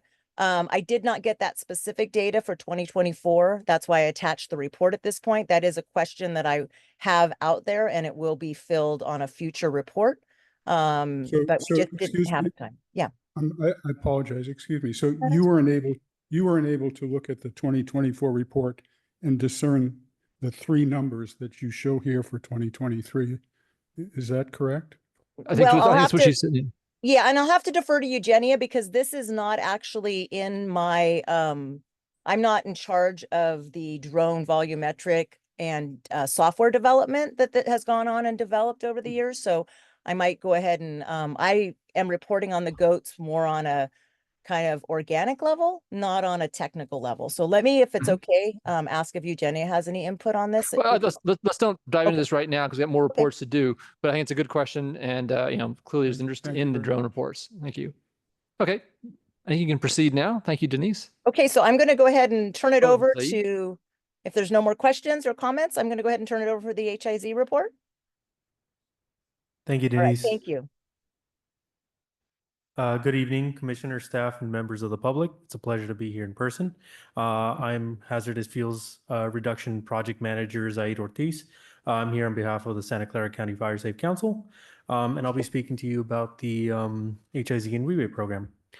So right here, you can see a heat map that's generated through what we use for the DSI tool to conduct HIZs. This is a heat map that shows resident participation in HIZ assessments within the last 6 months. This represents neighborhoods in the district where participation is highest while still maintaining individual privacy. And the darker blue areas are going to show or indicate higher numbers of participation. Next slide, please. Here we have a bar graph for January through June.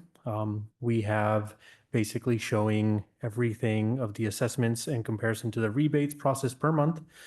January, we see that we had 4 assessments and 3 rebates processed. February, we had 1 assessment completed and 0 rebates processed.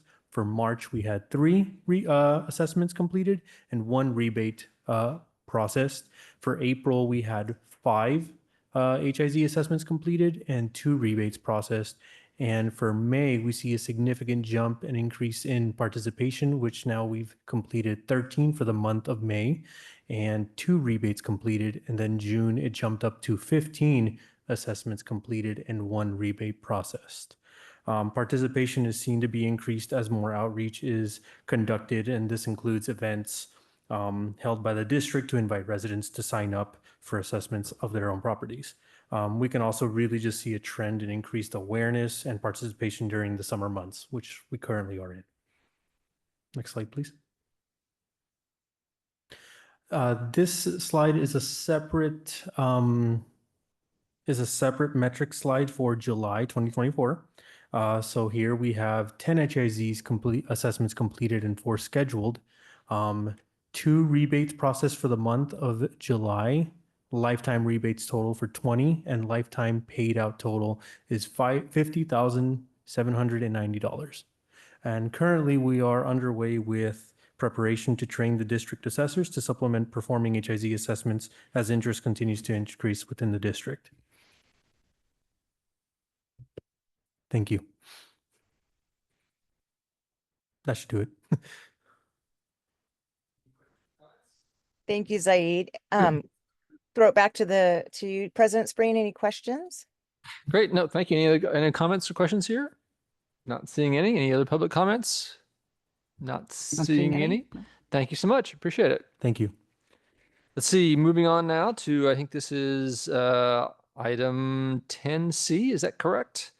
This is the IHFR programs, planning and grants semi-annual reports, which will be provided by Programs Planning and Grant Manager Woods.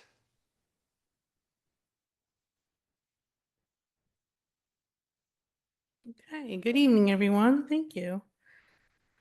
Wow, here we are, 90 minutes. You all still awake? Just checking. Okay, next slide. So exciting. We have so many things in this semi-annual report. You'll see that we have completed our first 3 evacuation route projects listed there. Thank you, Fire Safe Council, for your amazing partnership in all of those, and the staff that's made this all come together. We also are continuing planning for our next 3. You'll may recall that this year we have 6. So we've continued to move along each year. In the last few, we started out with 3, then we had 4, now we're up to half a dozen for the year. And let's see. So some of the other highlights here, you've seen this graphic before about how we have the overlapping cycles. And that's also part of the planning cycle that's been in here to make these all come together. The 16-week planning cycle.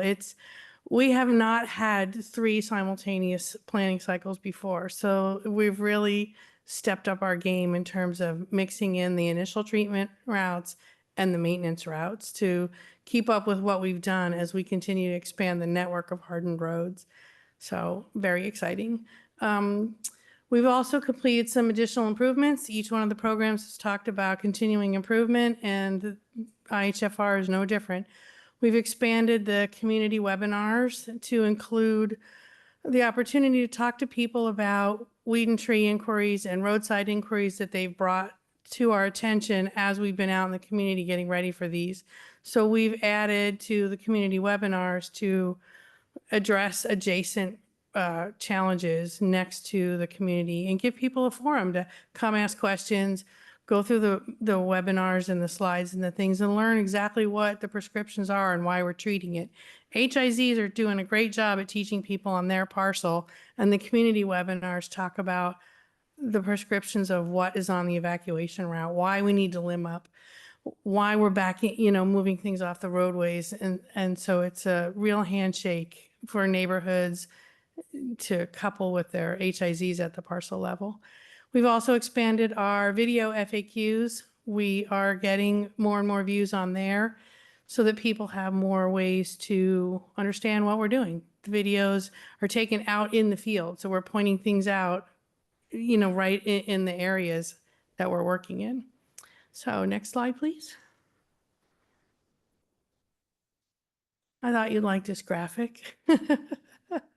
So we work with the public right away from the town or Caltrans or county roads. And one of the things that the town has is also the pathways right away. So we have the roadside public right away as well as the pathways. And the pathways right away was developed off of this rider coming through town. And so we put the pathways and the roadside right-of-ways next to each other, and it gives us more depth of treatment. So when you're on a pathway, we can limit up to 12 feet because it's assumed that the rider and the horse is 12 feet. Or in a roadway, we can live up to 14 feet so that we can get our fire apparatus through. And we pick up a couple more feet on each side of the pathway. You're only allowed 1 foot when you're riding your horse down a pathway on each side for vegetation. So just watch your elbows. In terms of the fire access roads, we've made great progress in this area. I know it's been a concern since I came on board, and it's exciting to be able to tell you we're getting somewhere now. We have gotten the advice from County Council regarding access, who's allowed to use it, you know, what direction we should be moving in. We've taken the map, the copy of the paper pictures and PDF from the town and actually mapped it into a GIS, you know, accessible map through our links consultant or vendor. And we've gone back to County Fire and the town and said, okay, the 3 of us, we have the responsibility for this. What do you guys want to do? And the town is actually doing quite a bit based on their pathways easement, which not everybody was aware of how much of work and grasses and things they take care of. So some of these roads are already being handled, much to our delight. And then the County Fire said, well, we can go ahead. We already have the ability to work on the 3 public. So out of the 17 to 18 roads, 3 of them are public. They can already fold that into this year's work plan. So now we're down to a half a dozen or so that need more TLC from us. So we've made a great deal of progress, and that's where we are now in terms of collaboration. How do we pick up the rest of them, and what needs done? And part of what's in this budget is how to survey the budget that you just has gone through the process and just started on July 1st, is how to survey those roads, because the ones that are left are hard to access. So that's where the drone scope has come into. We can get out there and take a look at those without having to bushwhack. So this is super exciting. This is the furthest we've been on the fire access roads in quite a while. And the biggest part is the buy-in from our collaborators, our partners. So really, really excited to report this to you. Next slide.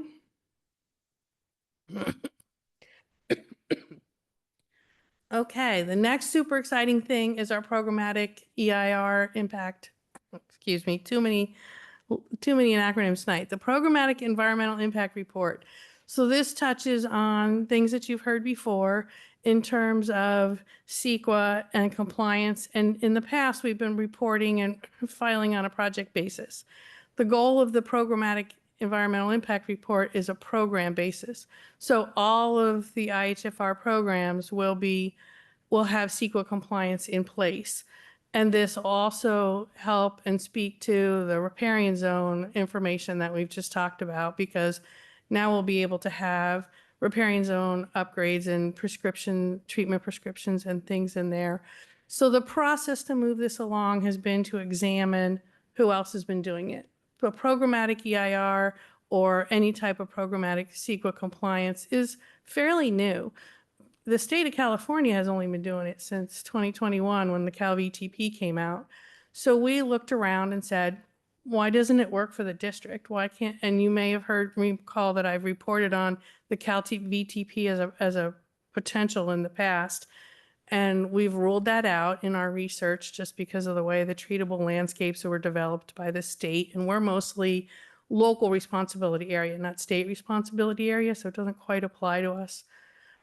We examined what the City of Paradise has done when they put together their compliance for their rebuilding efforts. Santa Barbara and Oakland have also done different variations. And one of the big things that Santa Barbara did is with its CWPP, we've just gone through our big Annex 4 update, which was approved in November. They moved their CWPP annex into a programmatic EIR. So they just kept building on their pillar documents and kept the momentum going. And it was a great solution for us. So we met with County Council, we met with our environmental firm who's written, a lot of these across the state. And that's the direction, that's the advice that we've been given, is that this is a better solution than the other ones listed in bullet point number 2. So we'll be moving this forward. Bullet point number 3, we're developing the scope. And finally, in the last bullet, we're going to bring this to you hopefully next month for the update to the deck services agreement so that we can start getting this written. Should take about a year. The goal is to include everything: new riparian zone, prescription, I-280, community strategic fuel break, the support that Hidden Villa needs for its CEQA compliance and leadership.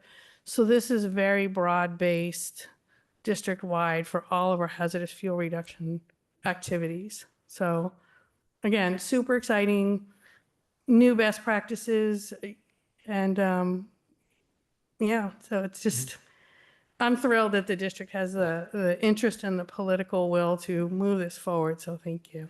A quick question. Does a PEIR have a time duration to it? Does it have to be renewed? Or is it the program's into infinity? How does that, if this is granted, how do you have to maintain it? Excellent question. So they're approximately 10 years. Okay. And so what happens is we talk about our programs generally, how we harden the sides of the road, what our shaded fuel breaks will look like. And then each time you do a project, you revisit a mini checklist, if you will, to make sure that the project complies with the program that you've outlined. So it has checks and balances for each project, but you don't have to refile the notice of exemption and go through the public challenge period and those types of things. And basically, when you revisit your mini checklist, you have to decide whether anything's changed in that area. So one of the things that could change, we'll make a hypothetical out of I-280. In 2023, when in the center divide, when all those trees came down, that would have been a big enough change that if we were doing that project at that time, we may have wanted to reevaluate, how many hazard trees came down, were the creeks impacted, things like that. So there are checks and balances that you would have to revisit if there was a flood, if there was an earthquake, so it could be less than 10 years depending on the environmental, Okay. Conditions at the time you begin the next project. Okay, great. Thank you. So. Okay. Let's see.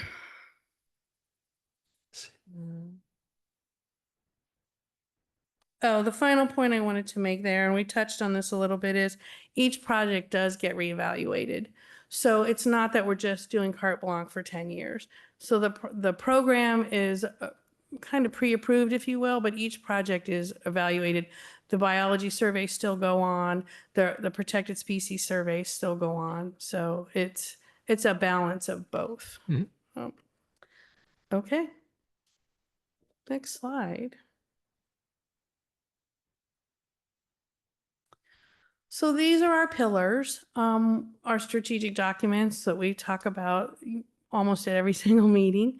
And the updates, we committed to annual review and updates on these. And so this is what the slides are here.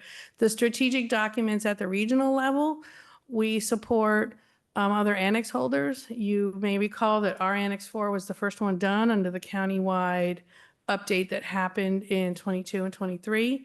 And I have helped with other folks in the area with logistical questions, how to support Fire Safe Council, the redirecting to Fire Safe Council, different kinds of referrals. We've helped support South County Fire District in reviewing theirs.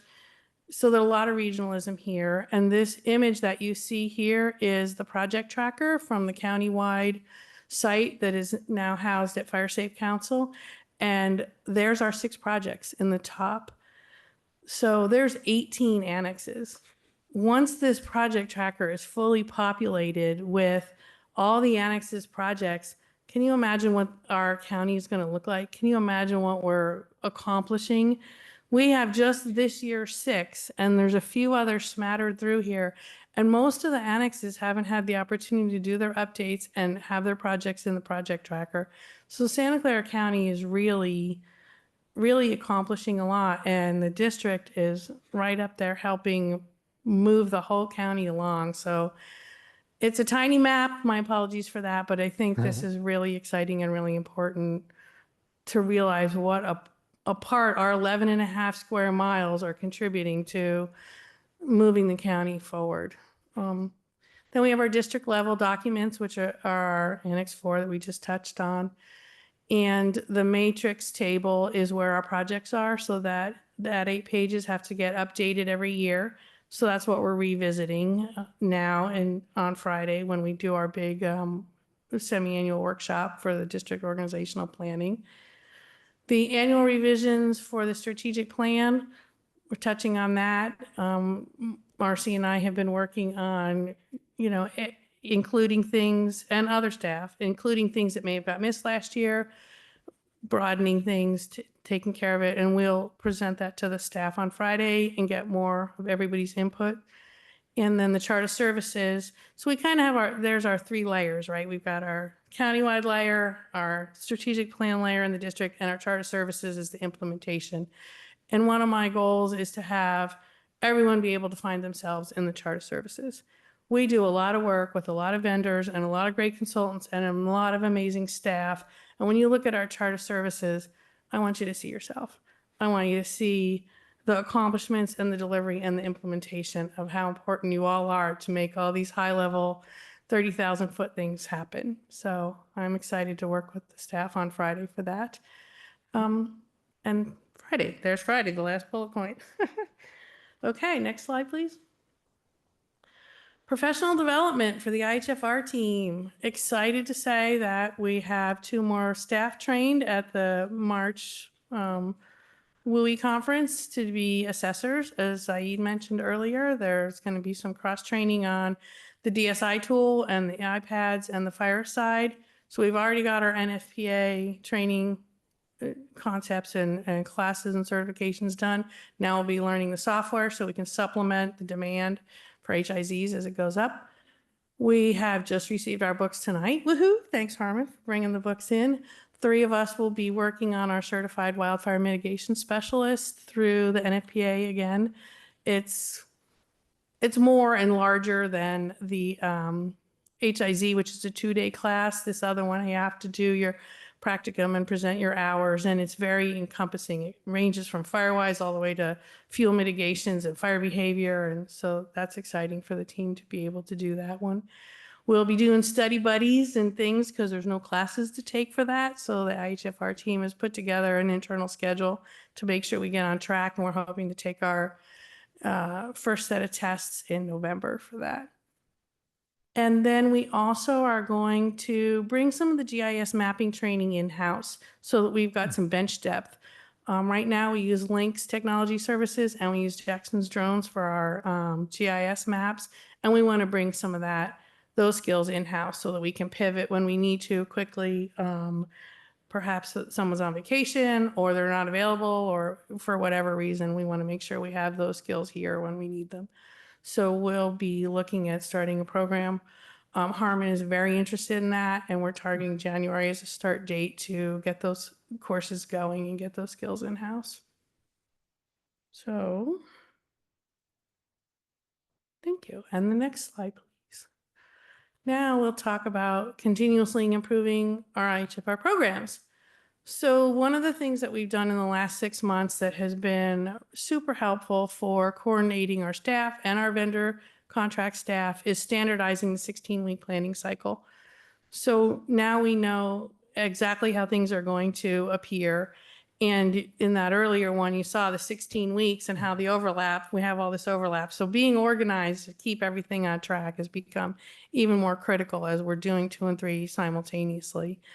And then down here in this graphic, you can see how the maintenance just really takes off. We're going to end up at a point where we're doing more maintenance than we are initial treatments. And so the planning cycle has been critical. And our vendors have told us the things that they need in it. So actually, we're considering an 18-week cycle now to execute the input that they've asked for so that they can keep up with our pace.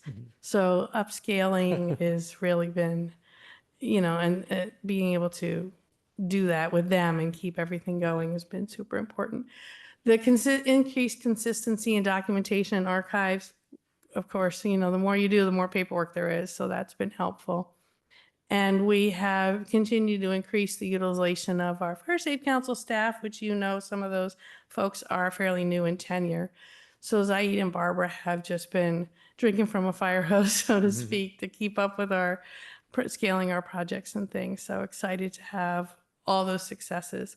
And finally, the first 6 months of this year, there was a law change, and now all CEQA filings that we used to do at the county level also have to be done at the state level. So that was an interesting process to learn how to get that state clearinghouse posted and those types of things. And thank you, Aaron Forbath, for all the guidance there, because we went back and forth on how to post things and where to post things and what the rules were on the new guides. And some of the guides were not updated when the law was updated, so that was fun. But yeah, that was a big deal, and now we know how to use the state clearinghouse too. So, okay, next slide.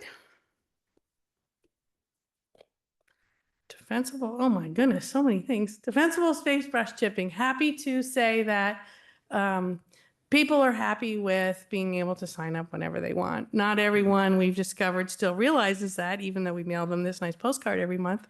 But yeah, there's no more areas, there's no more out of areas, there's no more confusion.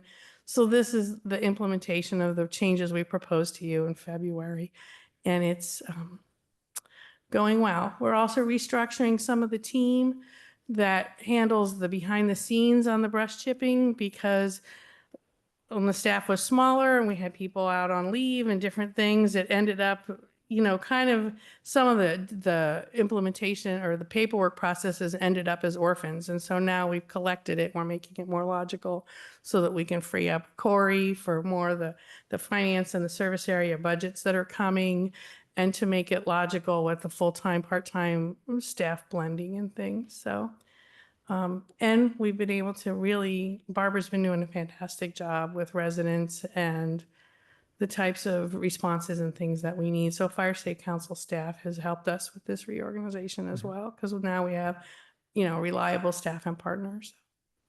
And this is what it looks like when you sign up. Congratulations, you have successfully signed up. We will come chip your stuff. So thank you. Now we're going to change topics. So do we want to pause for questions? Any questions or comments? So far? Looks good. I actually have a comment, if I may. Sorry. Oh, yeah. I know I never do this. I just want to let you guys know that I've been at a couple meetings with regional partners in the county, and they've actually told numerous groups of people to look at our CWPP plan, specifically Los Altos Hills, and how we were the first ones to get it done. And it's just really awesome to hear that. This is in front of, big agencies in the county, the OEM office. It's come up a couple times. So I just want to congratulate Eugenia's team and our district staff, because we definitely have a reputation out there, and it's being seen by multiple agencies. So thank you. Wow, that's great. Thank you. I guess we're ready to proceed. Thank you. Appreciate the comment. Okay, great. Our grant program, and you've heard this before, that it's not that we're not eligible, but we don't score that well on some of the things, the grant points that come. So in lieu of direct grant applications, we've been supporting our partners that get more eligibility points than we do. So Hidden Villa, pardon me. We helped them put together a wildfire prevention grant, which unfortunately was not received, and that had to do with administration sides of it. It was the first time they had dealt with the software and that kind of thing. They will be reapplying. I just talked to their executive director this week. They will be reapplying in the new grant cycle, so very excited about that. I was able to find out that it wasn't their projects. They want the projects. They want the community strategic fuel break portions of it. They want to help them get their force mitigation plan together, their FMP. So that is another big victory for us on the community strategic fuel break. Hidden Villa parcels, their 11 parcels, are some of our missing pieces for connectivity. And they don't have the resources to go in and just take care of the things that are up there. There's no roads up there. It's up on the top of a ridge line. We haven't even figured out how we're going to get some of the equipment up there. A lot of it's handwork. So a grant is critical to them. They don't have CEQA in place, so our PEIR is critical. Or a forest management plan would also take care of CEQA for them. So already beginning to do the meetings for the next grant cycle so that they're not so crushed and they can learn to get in there and use the state software and the state mapping software and budgeting and things to make this grant cycle much more successful. South County Fire District, I was able to help with cross-training the technical analysts that they brought in, and now they have also hired a new grant consultant. So I've been able to work with both of them, helping them with what does that look like? How can we support the grant writing process and the projects? And again, CAL FIRE software is a little bit cumbersome to use. There's a time sink, and I'm sure Amanda can attest to some of that. And then we also supported the high school in analyzing whether they wanted to proceed with the Stop the Bleed. Laura helped with that, of course, Victoria County Council, and the school ultimately decided they didn't want to use that program, but we did help them analyze what that looks like and was a grant right for them. So here's our grant activity for the last half year. You have a comment? Well, I guess I have a question, because when I saw about the grants, my first impression was that it was us providing support to other organizations to help them get grants. And is that a fair assessment of what you just said?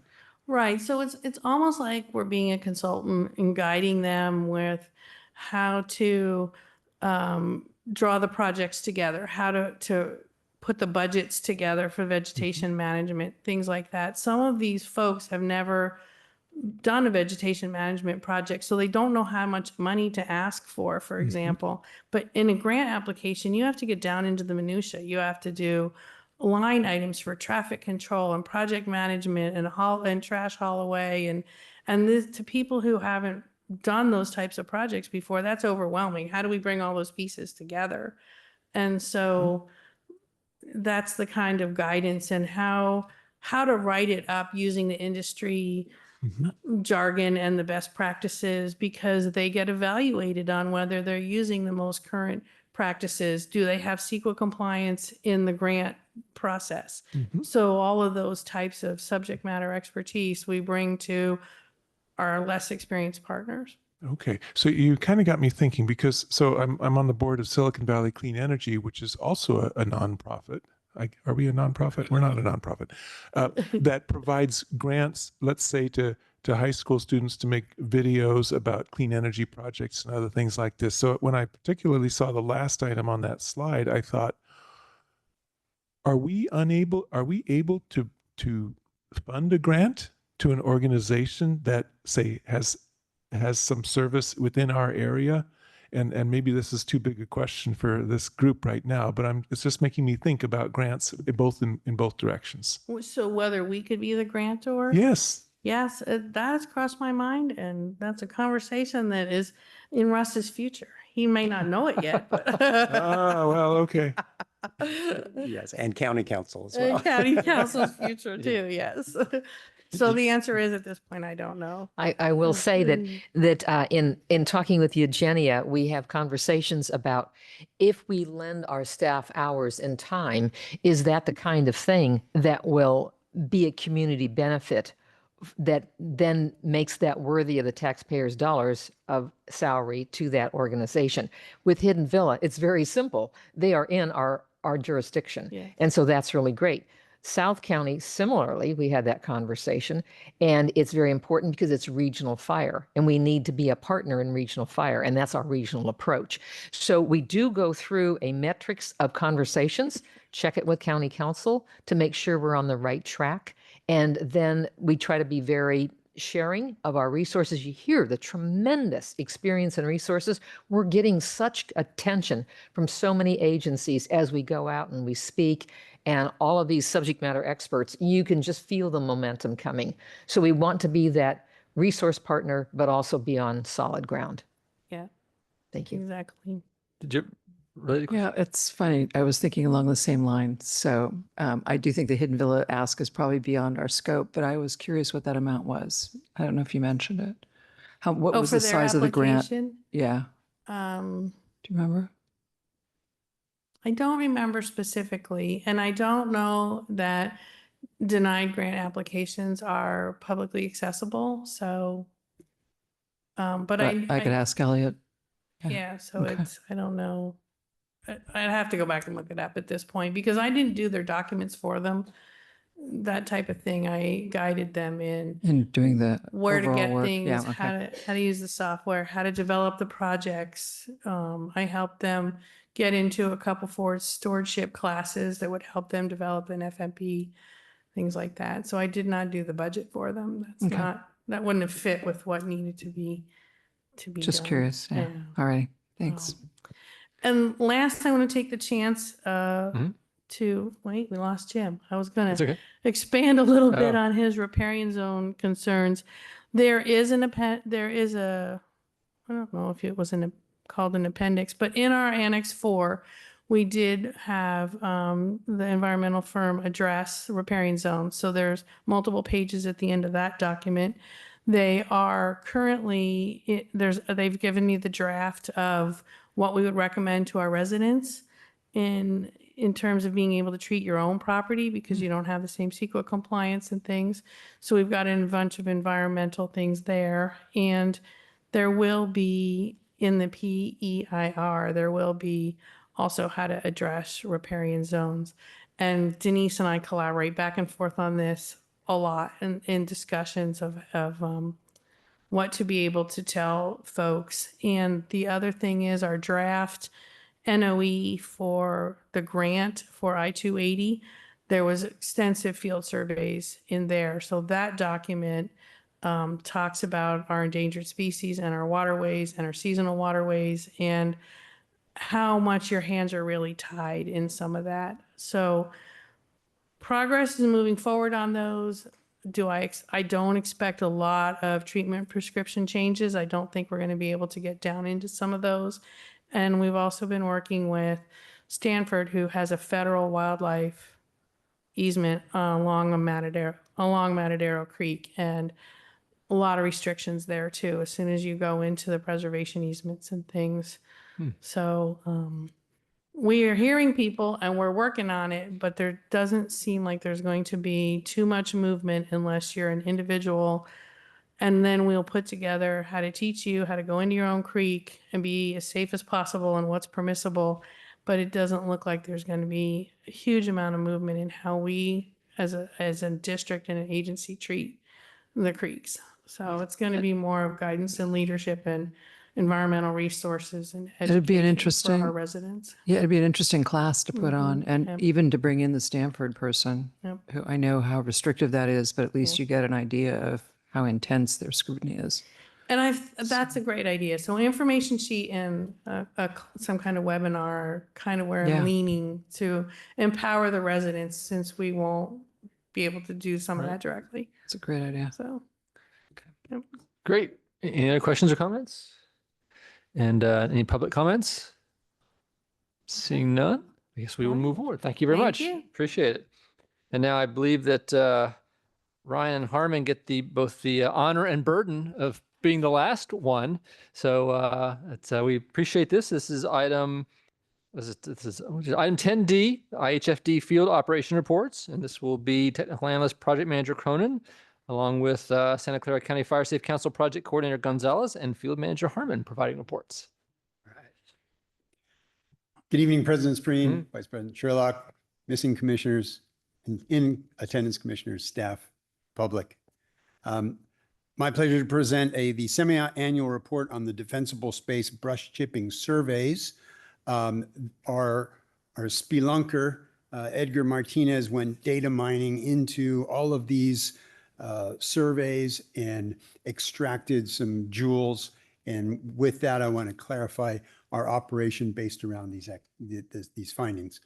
All of our monthly brush chipping participants receive an electronic survey once a residence has been serviced. We received 207 out of the 484 participants. So that was a response to the surveys of 43% rate. If you've ever been in marketing, that is amazing.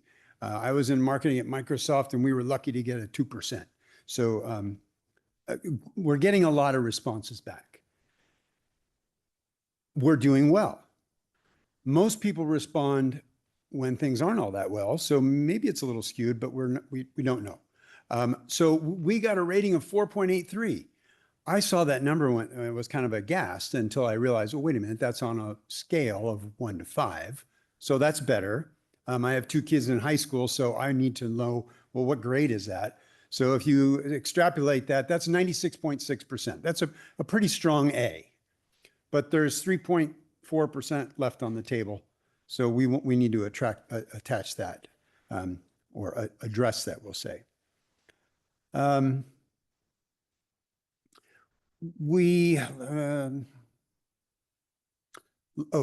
satisfaction rate is up by 2%. Okay, that's good.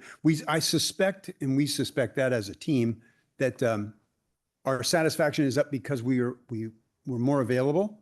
We will go to people's properties once a month now instead of every 6 months. So that's suspected as driving that improvement. The important thing is that we are reducing the amount of fuel. If you look at the impact itself, residents said that they would leave the material on their property if it wasn't for this or the green curb program.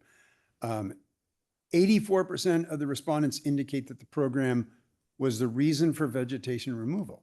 Well, that's a motivator. That's fabulous. Okay, so we talk about our evacuation routes and all those, and we're doing things as a district. We also, the other hand is empowering our residents to be engaged. And the brush chipping program is our premier program. We remove the most amount of fuel through this program. Okay. May I have the next slide?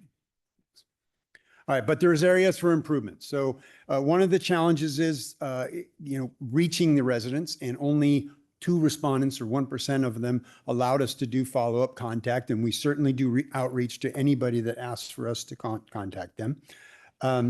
The team contacts all participants that are willing to be. Logistically, well, the biggest request for improvement is advance notification of when we're going to be there. Eugenia mentioned how we,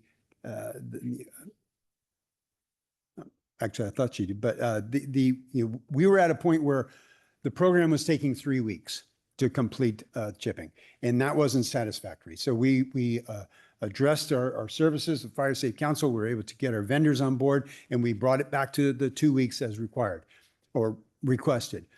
How can we make that even better? So we're looking at how can we, with the data, maybe I can at least let you know which week we will be there. When I get a vendor that says, hey, we're going to come service your washing machine and we'll be there on Monday from 8 to 5. Well, I'm pleased when they say I'll be there between 1 and 5. I'm still sitting in my house for 4 hours, but if I can narrow it down, we're trying to improve the service. The next is a little bit of system difficulty. So we meet weekly. The brush chipping team meets weekly, and we go over these, and we come up with implementations to address these changes, and we track them and we see if they're improvements. So we're constantly doing and attempting to do improvements.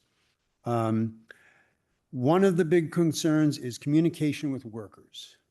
And this could be a week-long talk, but I won't do this. Multi-language translation of residents' notes is being developed by Fireside, and that is from a conversation that we had at the WUI conference with the owner of Fireside, and they embraced us. Yeah, that's a great feature that we'd like to add to our program. We beat on them every week, and they're getting there, but it hasn't been implemented yet. However, we have a secret weapon. Barbara has been doing translations on her own. Now that's not really, and we'd like our vendor to provide that sustainability, but she's, is bilingual, talks with the crews in the field. Saeed as well can offer that, but So we have the benefit of that, but we're working with Fireside to improve the program overall. That feature, as for them, I see as they move off in the country, there are other languages that need to be translated. And so putting it into their program is going to be important. And then we also recognize that our hardworking chipping crews, for them, English is often a second language.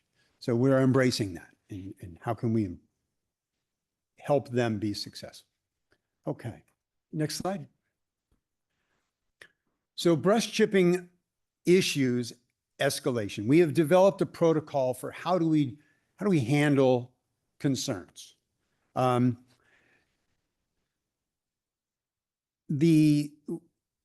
We have this. So Fire Safe Council is contracted to administer the program. They're responsible for the registration system. They hire them and manage the contractors, and they do address any procedural issues. We saw a screen there on Eugenia's presentation of the registration. You know, there's a simple links on how do I register, how can I change my, but that sometimes gets missed. So there's some hand holding with how do I do the procedure. The team looks at communications weekly. What appears to be to the team to be obvious might not be. So that big red box that says manage your reservation here, if that's not working, how can we fix that? And we work with Fireside on making suggestions. Then we go on to service issues. So service issues are also owned by Fire Safe Council. This would include things like missed piles, chips being hauled and instead of being chipped and left on premise. So for that's what the Fire Safe Council addresses those, and usually it's just a follow-up phone call and they take care of it. One of the improvements we're working on that is, oh, I missed that one. Piles being left on or put on a neighbor's property. The person doesn't have standing to put it on someone else's property. So, you know, we articulate with them, look, you can't do that. You got to put it on your property or get your neighbor to sign up. That works too. We've run into this recently. I have 2 piles on my property. Well, the software currently only allows you to identify 1 pile. Well, that's a software change. We can do that. So let's add the ability to add a second pile. So again, we're finding an issue, we're addressing it with our vendor, and we're seeing if we can fix that. All right. It's important to remember the primary purpose of the Defensible Space Brush Chipping Program, and that is to remove fuel, to provide for community safety in the event of a catastrophic wildfire. It is for the public benefit. This is accomplished through a collaborative effort with our residents, and that does yield a benefit to them for participating as well. Program scope creep is something that we need to avoid if we're going to maintain the viability of this program. So while it's requested, and sometimes it's often tempting to provide, you know, a little bit advanced or extended service, we're not able to provide individual landscaping services. Right. So as an example, one resident requested that a brush pile be taken from one area of their property, transported to another area, chipped and spread over that hill. That would be lovely. It's a great place to put them, but we can't be doing that. Okay, so it's an understanding of the logistics of the program and then also the restrictions within, you know, a government agency. So discussions at this level include program logistics as well as the mission of the district, and that's articulated in our strategic plan and our chart of services. So therefore, the district kind of owns the level 2, but it is a partnership with Fire Safe Council when we address those issues. Lastly, there are some situations that are not really about brush chipping. There may be unknown or underlying history within a neighborhood. Best efforts are made to understand the residents' concerns and their wishes. Crew safety is our priority, though. So we own that completely. So that is a public relations with the residents about the service that they're expecting and what we can provide. And so the district owns that completely. All right. The survey of the data highlights that We have a high resident satisfaction, and we're still looking to improve.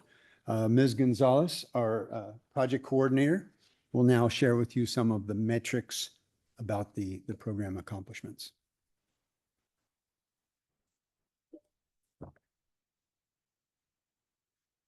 Alrighty, sorry. Thank you, Brian. Hello, commissioners and staff.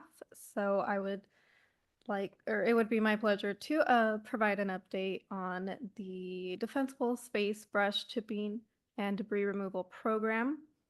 I would like to start by providing a brief review of the program. Like Brian and Eugenia have stated, it is available across all areas of Los Altos Hills with monthly registration for residents. Chipping events typically span 2 weeks, though efficient crews often complete services sooner, allowing us to revisit properties within the expected time frame. So that allows us to circle back onto any residents that missed us, perhaps the first round. Onto our chart. Our residents served or customer base has averaged out to about 81 registrations per month. So that's 65 or 0.42 cubic yards of brush per resident. So at first glance, it may seem to have taken a dip compared to the previous year, but it still shows an upward trend overall throughout the span of this program. For our total cubic yards of brush chipped, the amount of brush chipped has decreased by some 42%, though it may have been due to environmental factors brought on by last year and this year. Significant storms in the spring and early summer increased volume and participation. So this comparison will help us understand the current trends a little better. Our average cubic yards per brush per residence. The average cubic yard per resident has decreased as well by 37%. But again, this can be attributed to environmental factors affecting residents and their brush, as well as their ability to go out and do the necessary work to collect brush. Our total vendor cost per cubic yard brush. The cost per unit has gone up by 27% compared to last year. However, I would like to add that this number is still below 2022 at the cost of $15.51. So the average cost increase could be attributed to higher vendor rates, increased demand, or changes in operational costs, such as insurance rates and equipment. So we aim to choose vendors that provide competitive bids, but are also efficient and can provide consistent and great quality service to the residents. We should also consider the impact of local environmental regulation to our costs. For instance, the Los Altos Hills has specific decibel rules, and California is moving towards eliminating fossil fuel landscape equipment. So these regulations, while beneficial for the environment, can lead to higher costs. So for our total vendor costs, the total vendor cost has dropped by 27%. So this is great news considering that vendors have taken actions to ensure that they are in compliance with new regulations. So while our volume is not always consistent, while some months are higher than others, we are still achieving our goals, assisting our residents in reducing fuel load in our community. So in summary, while we've seen a decrease in participation this year, the overall trend is positive compared to historical data. While rising costs are a challenge, they are in line with the broader regulatory changes. So moving forward, we'll continue to analyze these trends and adjust strategies accordingly. So on to our second slide. Okay, so our first figure here for the residents served, I included 2022 data for a historical perspective. These graphs showcase impressive trends in resident participation and total cubic yard brush chipped. So that's our second figure. In the second figure, we see that the total cubic yards of brush chipped is overall higher than 2022, but just under last year's figures. So especially when we come into spring rainier conditions and then summer seasons where traveling picks up, that's where we can see some of the chipping trends fluctuating. So while resident engagement is consistently strong with favorable feedback, volume will fluctuate seasonally. And then for our third slide, so this table is just an overview of the totals for our first chart. The monthly brush chipping program has removed a total of 31,665 cubic yards of hazardous brush, tree limbs, branches from the 484 properties in the first half of 2024. So if we would visualize this amount, given that 1 square inch column made from the 31,000 cubic yards would be approximately 2,400 miles high. We can compare this to some of our tallest structures and notable distances on Earth. So easily passing up Mount Everest, whose height comes to about 5.5 miles.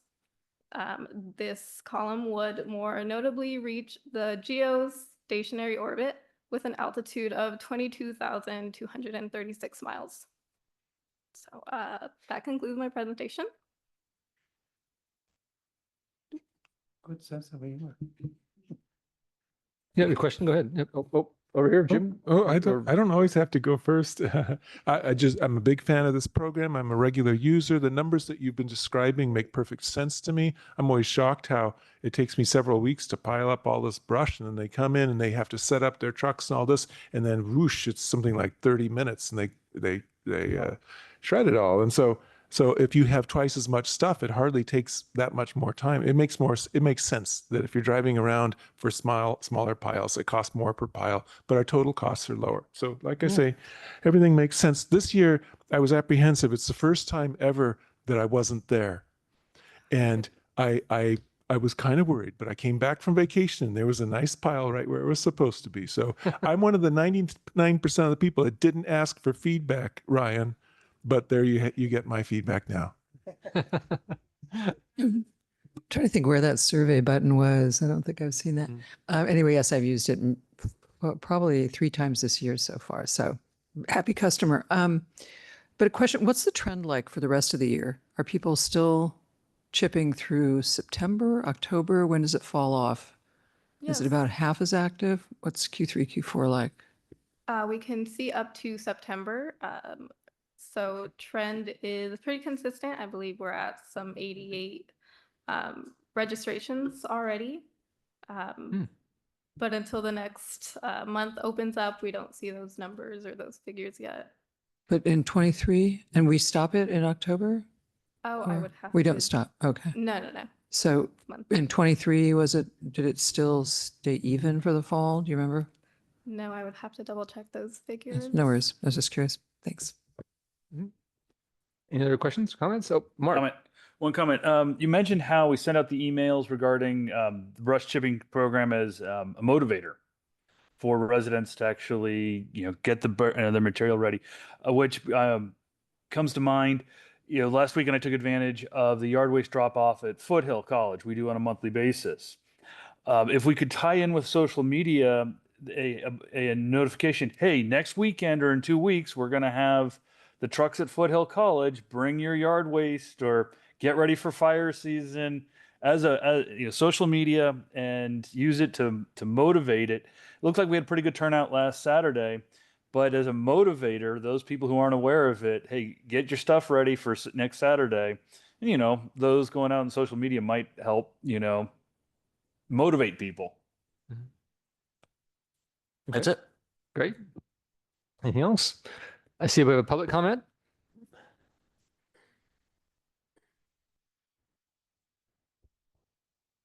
Yes, thank you. I very much appreciate the program too, and I think it's an excellent program. I'd just like to point out a couple things for you. First of all, the numbers that are cited here is not the cost of the program. It's basically what FireSafe pays the vendor to collect. So it's like, you know, how much does it cost to paint your house? They're only telling you about how much it costs to buy the paint. Okay. They charge an additional $100,000 on top of that for this period to manage the program. And of course, our staff as well participates in the program. I would like to suggest to you that because just like George, myself, I'm a participant of the program. I think many people participate regularly, so I would count the number of new users and look at that as the statistics, because I think a lot of us do it. We're part of the 484, but how about all the other people who aren't participating? Maybe they don't have any, or maybe they're not aware, but I would just make that suggestion to you. And the other thing is the cost did go up by 27%. It could be related to lower volume. That's very possible, or it could be related to maybe less competitive bidding. So you might want to pay attention to that. Thank you. Great, thank you. Any other comments? I should also add that I'm hoping to use my Firewise neighborhood to try. I think a lot of my neighbors don't realize how accessible this service is now. And I think there's still communication to be done to recognize that, hey, whenever you've got a pile, contribute. I agree with the comments that it'd be nice to know the new number of new users, because I want to get some new neighbors of mine using this, because I know I'm one of the only ones I think who uses it up in my street. So anyway, thank you. Next part of President Spreen, may I make one comment? Please. Last year, we did see a big increase in new participants. We went from an average around 30 to an average of 80, and we had peaks well into the 120s. Wow. So yes, it's a great number to watch, and I'll take it upon myself to see if we can track that a little bit. The data is, the names. Today I sign up as Greg. Tomorrow I sign up as Gregory. So tracking that it's the same person can be a little bit challenging, but we will do our best to see how many new people we get. Last year with all the storms, yes, we did get a big increase, and we'll see if we can find that for you. The good news is we are staying at 90, 100 participants every month. So the program has. That's great. Thank you. Great. I'd like to share one more comment that illuminates some of the cost changes. And it's a point of success for the program. We now have people using the program 2 years, 3 years in a row, and the prescription for amount of chips on the ground is 3 inches. And we get that from the depth of the mulch is 3 inches. And we get that from our fire partners, that's what's safe. So one of the things, the metrics that has shifted is haul away, which takes time, and it takes running to the transfer station and the cost of dropping those off. So that particular item has raised some of the operating costs of the program, but it's a huge indicator of success, because we have people using the program so much they've exceeded the amount of chips to leave on the ground. So we're moving this volume of fuel away from the parcels. Yep. So just another way that the success has showed up. Thank you. Harmon. I have no comment about the chipping program. Okay. All right. Good afternoon, President Spreen, Vice President Sherlock, commissioners, fellow staff, partners, public members. Did I miss anybody? Hello, everyone. Yeah. All right. So tonight, I'm going to catch you up to speed on the semi-annual report for the evacuation route projects. Under the watchful eye of our team lead, Eugenia, and with the dedicated efforts of my coworker, Mr. Cronin, and Mr. Ortiz, who's with the Fire Safe Council, the IHFR team has successfully completed 3 wildfire evacuation projects over the past 6 months. As you can see on the slide in front of you, detailed information has been provided about the distance covered, the area treated, and the amount of debris that was removed. And while that data is both positive and significant, I want to direct your attention to some of the other information that's on the board there. I'm very pleased to report that all of these projects were not only completed ahead of schedule, but were also executed to the highest standards. So we always try to keep in balance moving quickly with making sure we're doing the work correctly. And for each of these projects, we were able to do so both to the standard and ahead of schedule. Let's see. Also, and equally as important, these projects have met with the approval of our residents. That's one of the key reasons we're here, is for the benefit of our residents, making sure they feel safe. During my interactions with residents and community members while I've been on site with the projects, I've received consistently positive feedback. Residents have expressed their satisfaction for our work and have commended us on how easy it is to collaborate with us. They appreciate the district staff actively listening to their concerns and making a concerted effort to meet with them regarding the treatment of their property. On several occasions, I've had residents come up to me and want to tell me, hey, I really appreciate what you're doing, or thank you for what you're doing, or hey, I don't want you to touch this tree, you know, which is fine. We accommodate. They're very happy about that. Other times I've had them come up to us and just offer us drinks and Gatorade, or sometimes they just want to tell us, like, make sure I know what their neighbor's up to. So we try to listen to everything and, you know, help them out. So this positive affirmation from the community is something that I'm particularly proud of to share with you tonight, because that is a big part of why we're here, trying to make everybody comfortable. And I think it's really getting out there that the district cares about us. They're trying to look out for us. They're doing good things. So it's starting to come back in the feedback and the support that we seem to be receiving from the community. So, all right. Another key piece of information I'd like to highlight tonight is that all the projects were completed without a single reportable incident. These incidents include injuries that result in a lost time of work or vehicular accidents or other minor issues. There were none. So, and across 3 projects. Moreover, not only did we avoid any reportable incidents, but we were also successfully completed all projects without any safety or compliance violations. Now, I understand safety and compliance and reportable incidents might sound the same, but in this instance, while a reportable instance can certainly be considered a safety violation, in this instance, a safety and compliance violation refers to such incidents like OSHA appearing on site and finding things that are wrong and possibly giving us a warning or a fine even. We didn't have any of that.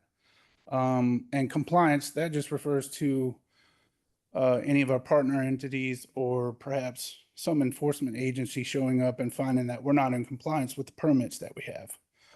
None of that happened. So in my opinion, it's a commendable achievement and speaks directly to the efforts of and the vigilance of our project personnel, such as Mr. Cronin and Mr. Ortiz. And gentlemen, I don't know how much weight this carries, but I'd like to personally thank you for you consistently and professionally representing the district during these projects. Your dedication to safety and commitment to seeing the projects become successful is truly appreciated. Next slide, please.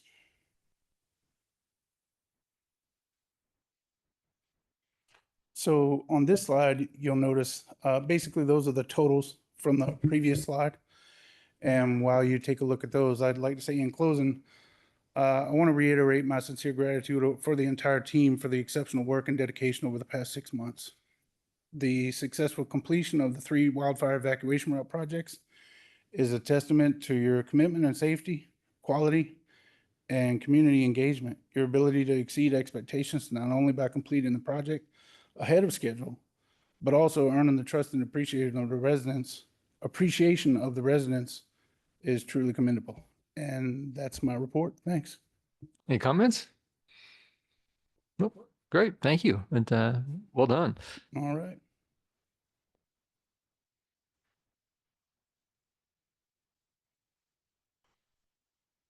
Is that a public? I see a public comment. Is that on this last one? Yeah. Okay, you can go ahead and ask a question. Well, I'd like to express my appreciation for the program. I think it's a very worthwhile program, and I think you guys are executing it beautifully. So I appreciate that very much. My comments are really about the statistics. You guys, some people say I know something about numbers, so I'll make a comment about the statistics. I can't reconcile the numbers on the drone reports to the numbers that are on this page. I can't even understand the drone reports. I've tried to look at them. I've tried to understand what they're trying to provide. The other comment that I'll make is in this package, there's a 24-page report on one of these and a 41-page report on another.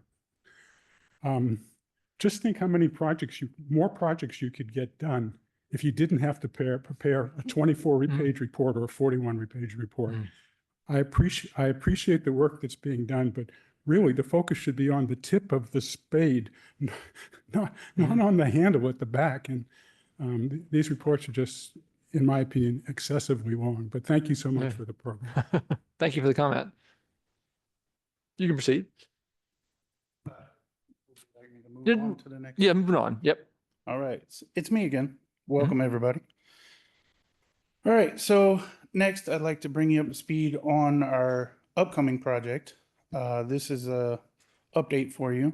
The bulk of the community outreach has been taken care of. You can see in front of you the items that have been completed. We've sent our letters. We've sent our forms. We're waiting to hear back from them. Biocontractor's been selected. The contractor selection for the tree vegetation management is upcoming. We completed our community webinar. I don't know if any of you attended, but I wish you had. You're welcome to enjoy the next one. Upcoming items. So for upcoming, our deadline for our contractor is coming up where we're going to select that contractor. After that, we'll have a meeting with them. So the tree contractors and the traffic control will meet with them to make sure they're up to speed on all the particulars of the project before we set foot on there. And then the project is set to kick off on September 3rd, which is a Tuesday. Typically it's Monday, but that Monday happens to be a holiday. So Labor Day, to celebrate labor, we're going to take the day off. So anybody have any questions? I think your dates are switched for your contractor. Yep. Excuse me? Bid deadline's the 29th and you're saying you're selecting on the 23rd. Oh, you know what? You're absolutely right. Who missed that? All right. We'll have that corrected. I think they're about to do an undergrounding project on Moody Road leading up to Altamont. Is that timed after this? That is currently going on, but the area that they will be operating will not affect this project. Okay, cool. I just can see a But lot of that was going to traffic be back. my comment, because you'll notice in the general manager's report, which was in the consent, that about the undergrounding kickoff, or not kickoff, shovel ready thing started. And actually they started work on Monday, and I noticed your sign was right next to where they're starting work. So we'll have to be careful because Altamont and Moody is right. You might both be in the same spot there. Right. We are currently in coordination to make sure that we don't cross paths. That's great. Thanks. Yes. Often people that can't get through Moody on that one part use Altamont as an escape route to get around. So I think it would be worth being pretty sensitive to that. Okay. Noted. I'll make sure that the traffic control, when we do our safety briefing in the morning, is aware of that. Great. At project kickoff, and we will make sure to maintain extra vigilance within the cone zone. I noticed the work today on Moody is sort of moving down towards the fire station, so it's kind of away from that, but they're installing big boxes under the ground. So yeah. Yep. Right. And so far, there's been down to one lane. It's been moving pretty quickly so far. You live down there too, so your experience is your own, but so far, yeah. So for our just informational, we are coordinating. We have 3 projects that are upcoming. We're going to make sure that none of those are, interfering with the work going on. And that project is set to end by March. We all know sometimes it takes longer, but if that be the case, it will end before any of our projects next year start to take place. So Great. Thanks, sir. All right. No problem. Let's see. Moving back to Ryan.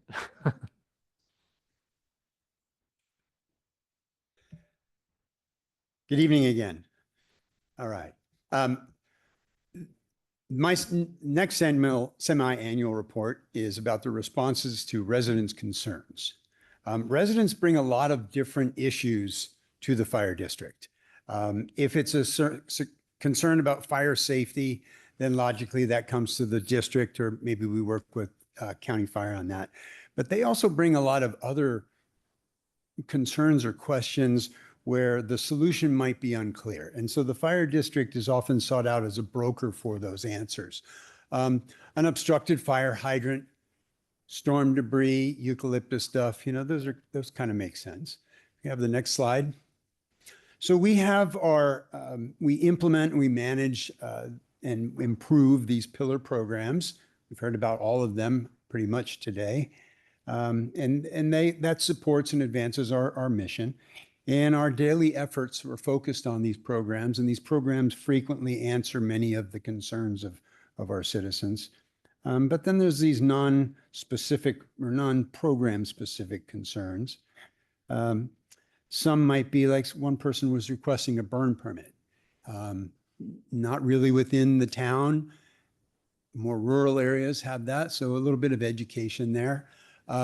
Weed abatement contractors list. The county maintains a great list of vetted out contractors. So again, it's not a recommendation, but we have that resource to point them to.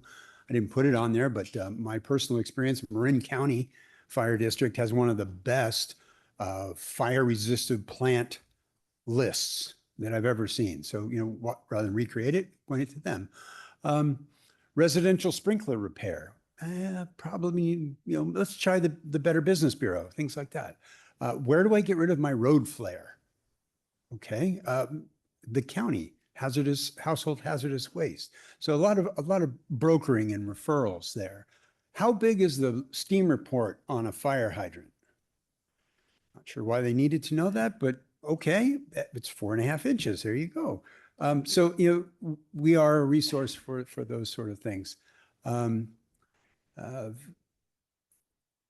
hydrant access, yeah, got that. Okay. So our programs usually answer questions, but then there can be others as well. Next slide, please. So in an effort to assist our residents, we partner with our friends. I mentioned household hazardous waste, the county weed abatement program, Mid-Penn. I put ourselves on there because we have a depth of knowledge that can often answer. That 4.5 inch, by the way, came from right up here. So we have a depth of knowledge and can help out. And then our partners at the state with Caltrans and of course the town. Next slide, please. All right, so sometimes it does require a substantial effort. We had 25 requests from January through June during this period. So that's just about one every week, a little bit more than one per week. The top example of extended service was we had an accumulation of downed trees and brush piled along the southbound I-280 off-ramp on Page Mill. And a number of citizens brought forward the concern to the district. Our staff, we were able to identify, well, whose jurisdiction was it? We determined, okay, that's Cal Fires and Caltrans, and we worked with them and identified, okay, they were aware of that and they've got a process for reporting that. And we verified that they had a plan to remove that. We integrated their concerns with a webinar that we were already hosting for one of our evacuation routes. So we were able to leverage that with community outreach. And by the time we got to that time frame, the process was already in place to mitigate it, and information was shared with citizens on how to report future items. Very next day, I reported a spring that was popping up on Highway 17. So actually it was 880 by there. So, great resource. So we met that problem there. Next slide, please. All right, now to contradict myself, because I said we want to avoid program scope creep. Sometimes we do need to expand our scope if it makes sense. And so here's an example of one. Ms. Gonzalez, again, our project coordinator with Fire Safe Council, worked with us on working with this resident who had signed up for defensible space brush chipping. They had a large brush pile, you can see it there in the bottom right, piled on, the property belongs to Foothill College. So outside their standing, it's down this park horse pathway, kind of on the backside of the campus, a little bit isolated, might be a little tempting for, I don't know, juveniles, rats with matches, It's 75 feet from the roadway, so it doesn't fit within the program. But it's a significant pile up against some houses. It represents a threat, a community threat. So in this one instance, okay, it's in the public's interest to address this. Next slide, please.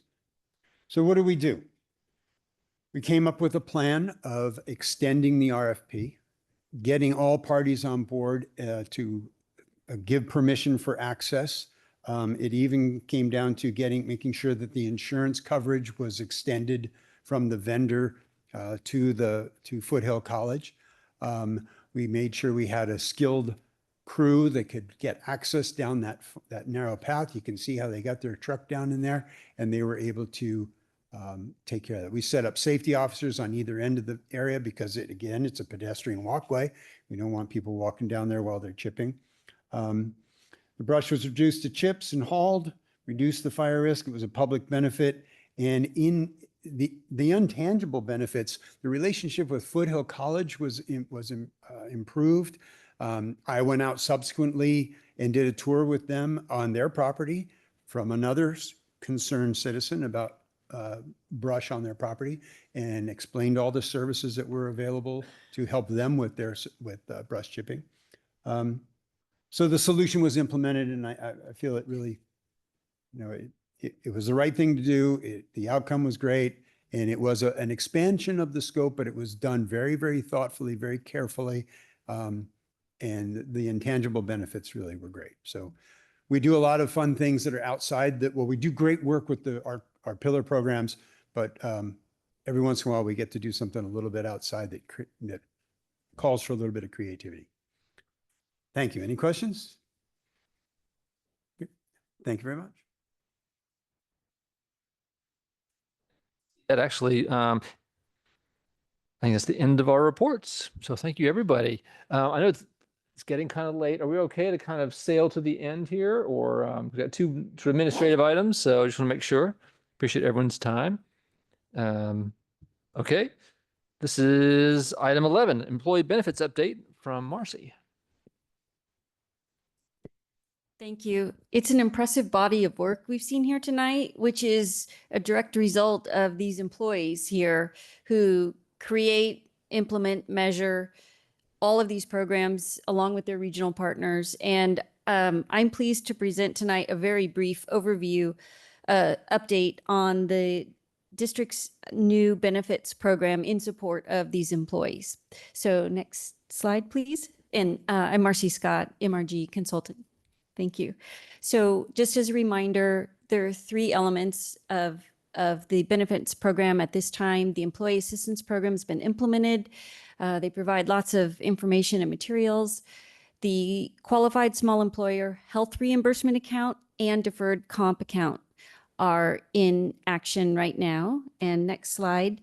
I'm pleased to report that the QSERA, the health reimbursement account, the legal review was completed last Friday. Staff have met with the vendor this week and created the district account. We will do a training at our all hands meeting this Friday, and employees can then get started in the benefit program. And it's a self-service driven, so employees have a lot of control of how they use it, and they'll set up their own accounts and just use the website. Next slide. And then the other program, the deferred comp, that is in review with legal counsel. It's a little more complicated. There are two vendors there. But as soon as we get through that process, then we'll be working on implementation with the vendor. And next slide. So the next steps, we're ready to get the employees involved in the QSERA with some training so they know how best to use that plan. And then we'll continue working toward the deferred comp. That's a high priority, so employees can maximize the benefit of that in this tax year. So we look forward to moving that forward as soon as we can. And that concludes my presentation. Happy to answer any questions. Any questions from everyone? Comments? Nope. Any public comments or questions? Thank you. Seeing none, thank you. Okay, moving on to item, oh, sorry. We've done 11. Item 12, personnel. General Manager Logan will be presenting this item.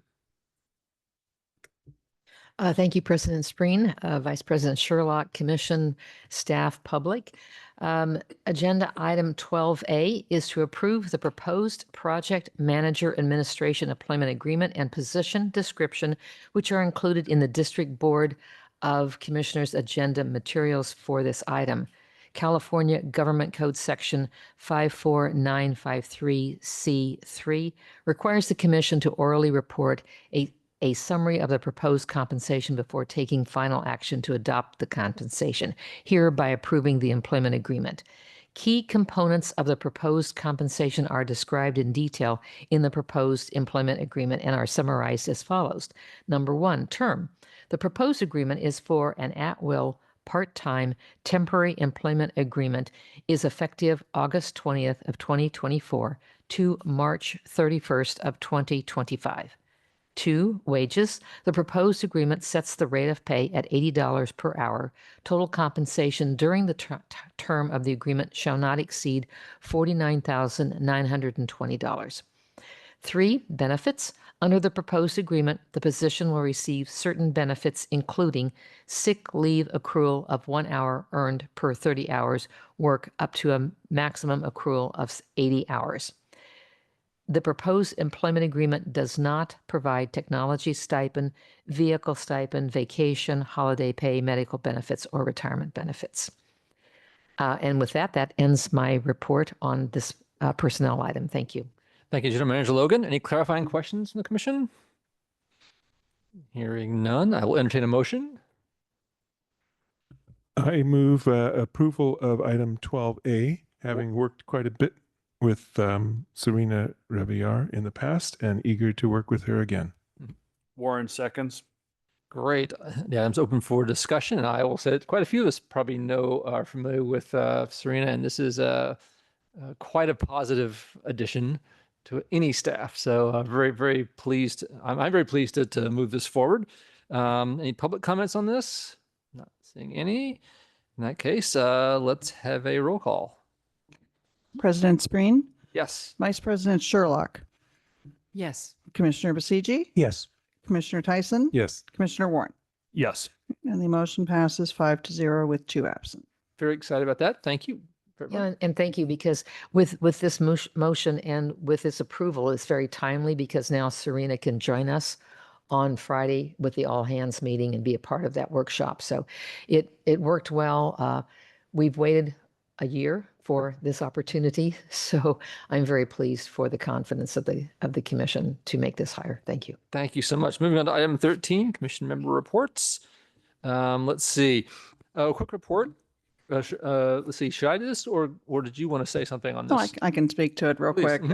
Yeah, so item 13A, that's to inform that 4 commissioner terms will expire on December 31st of 2024.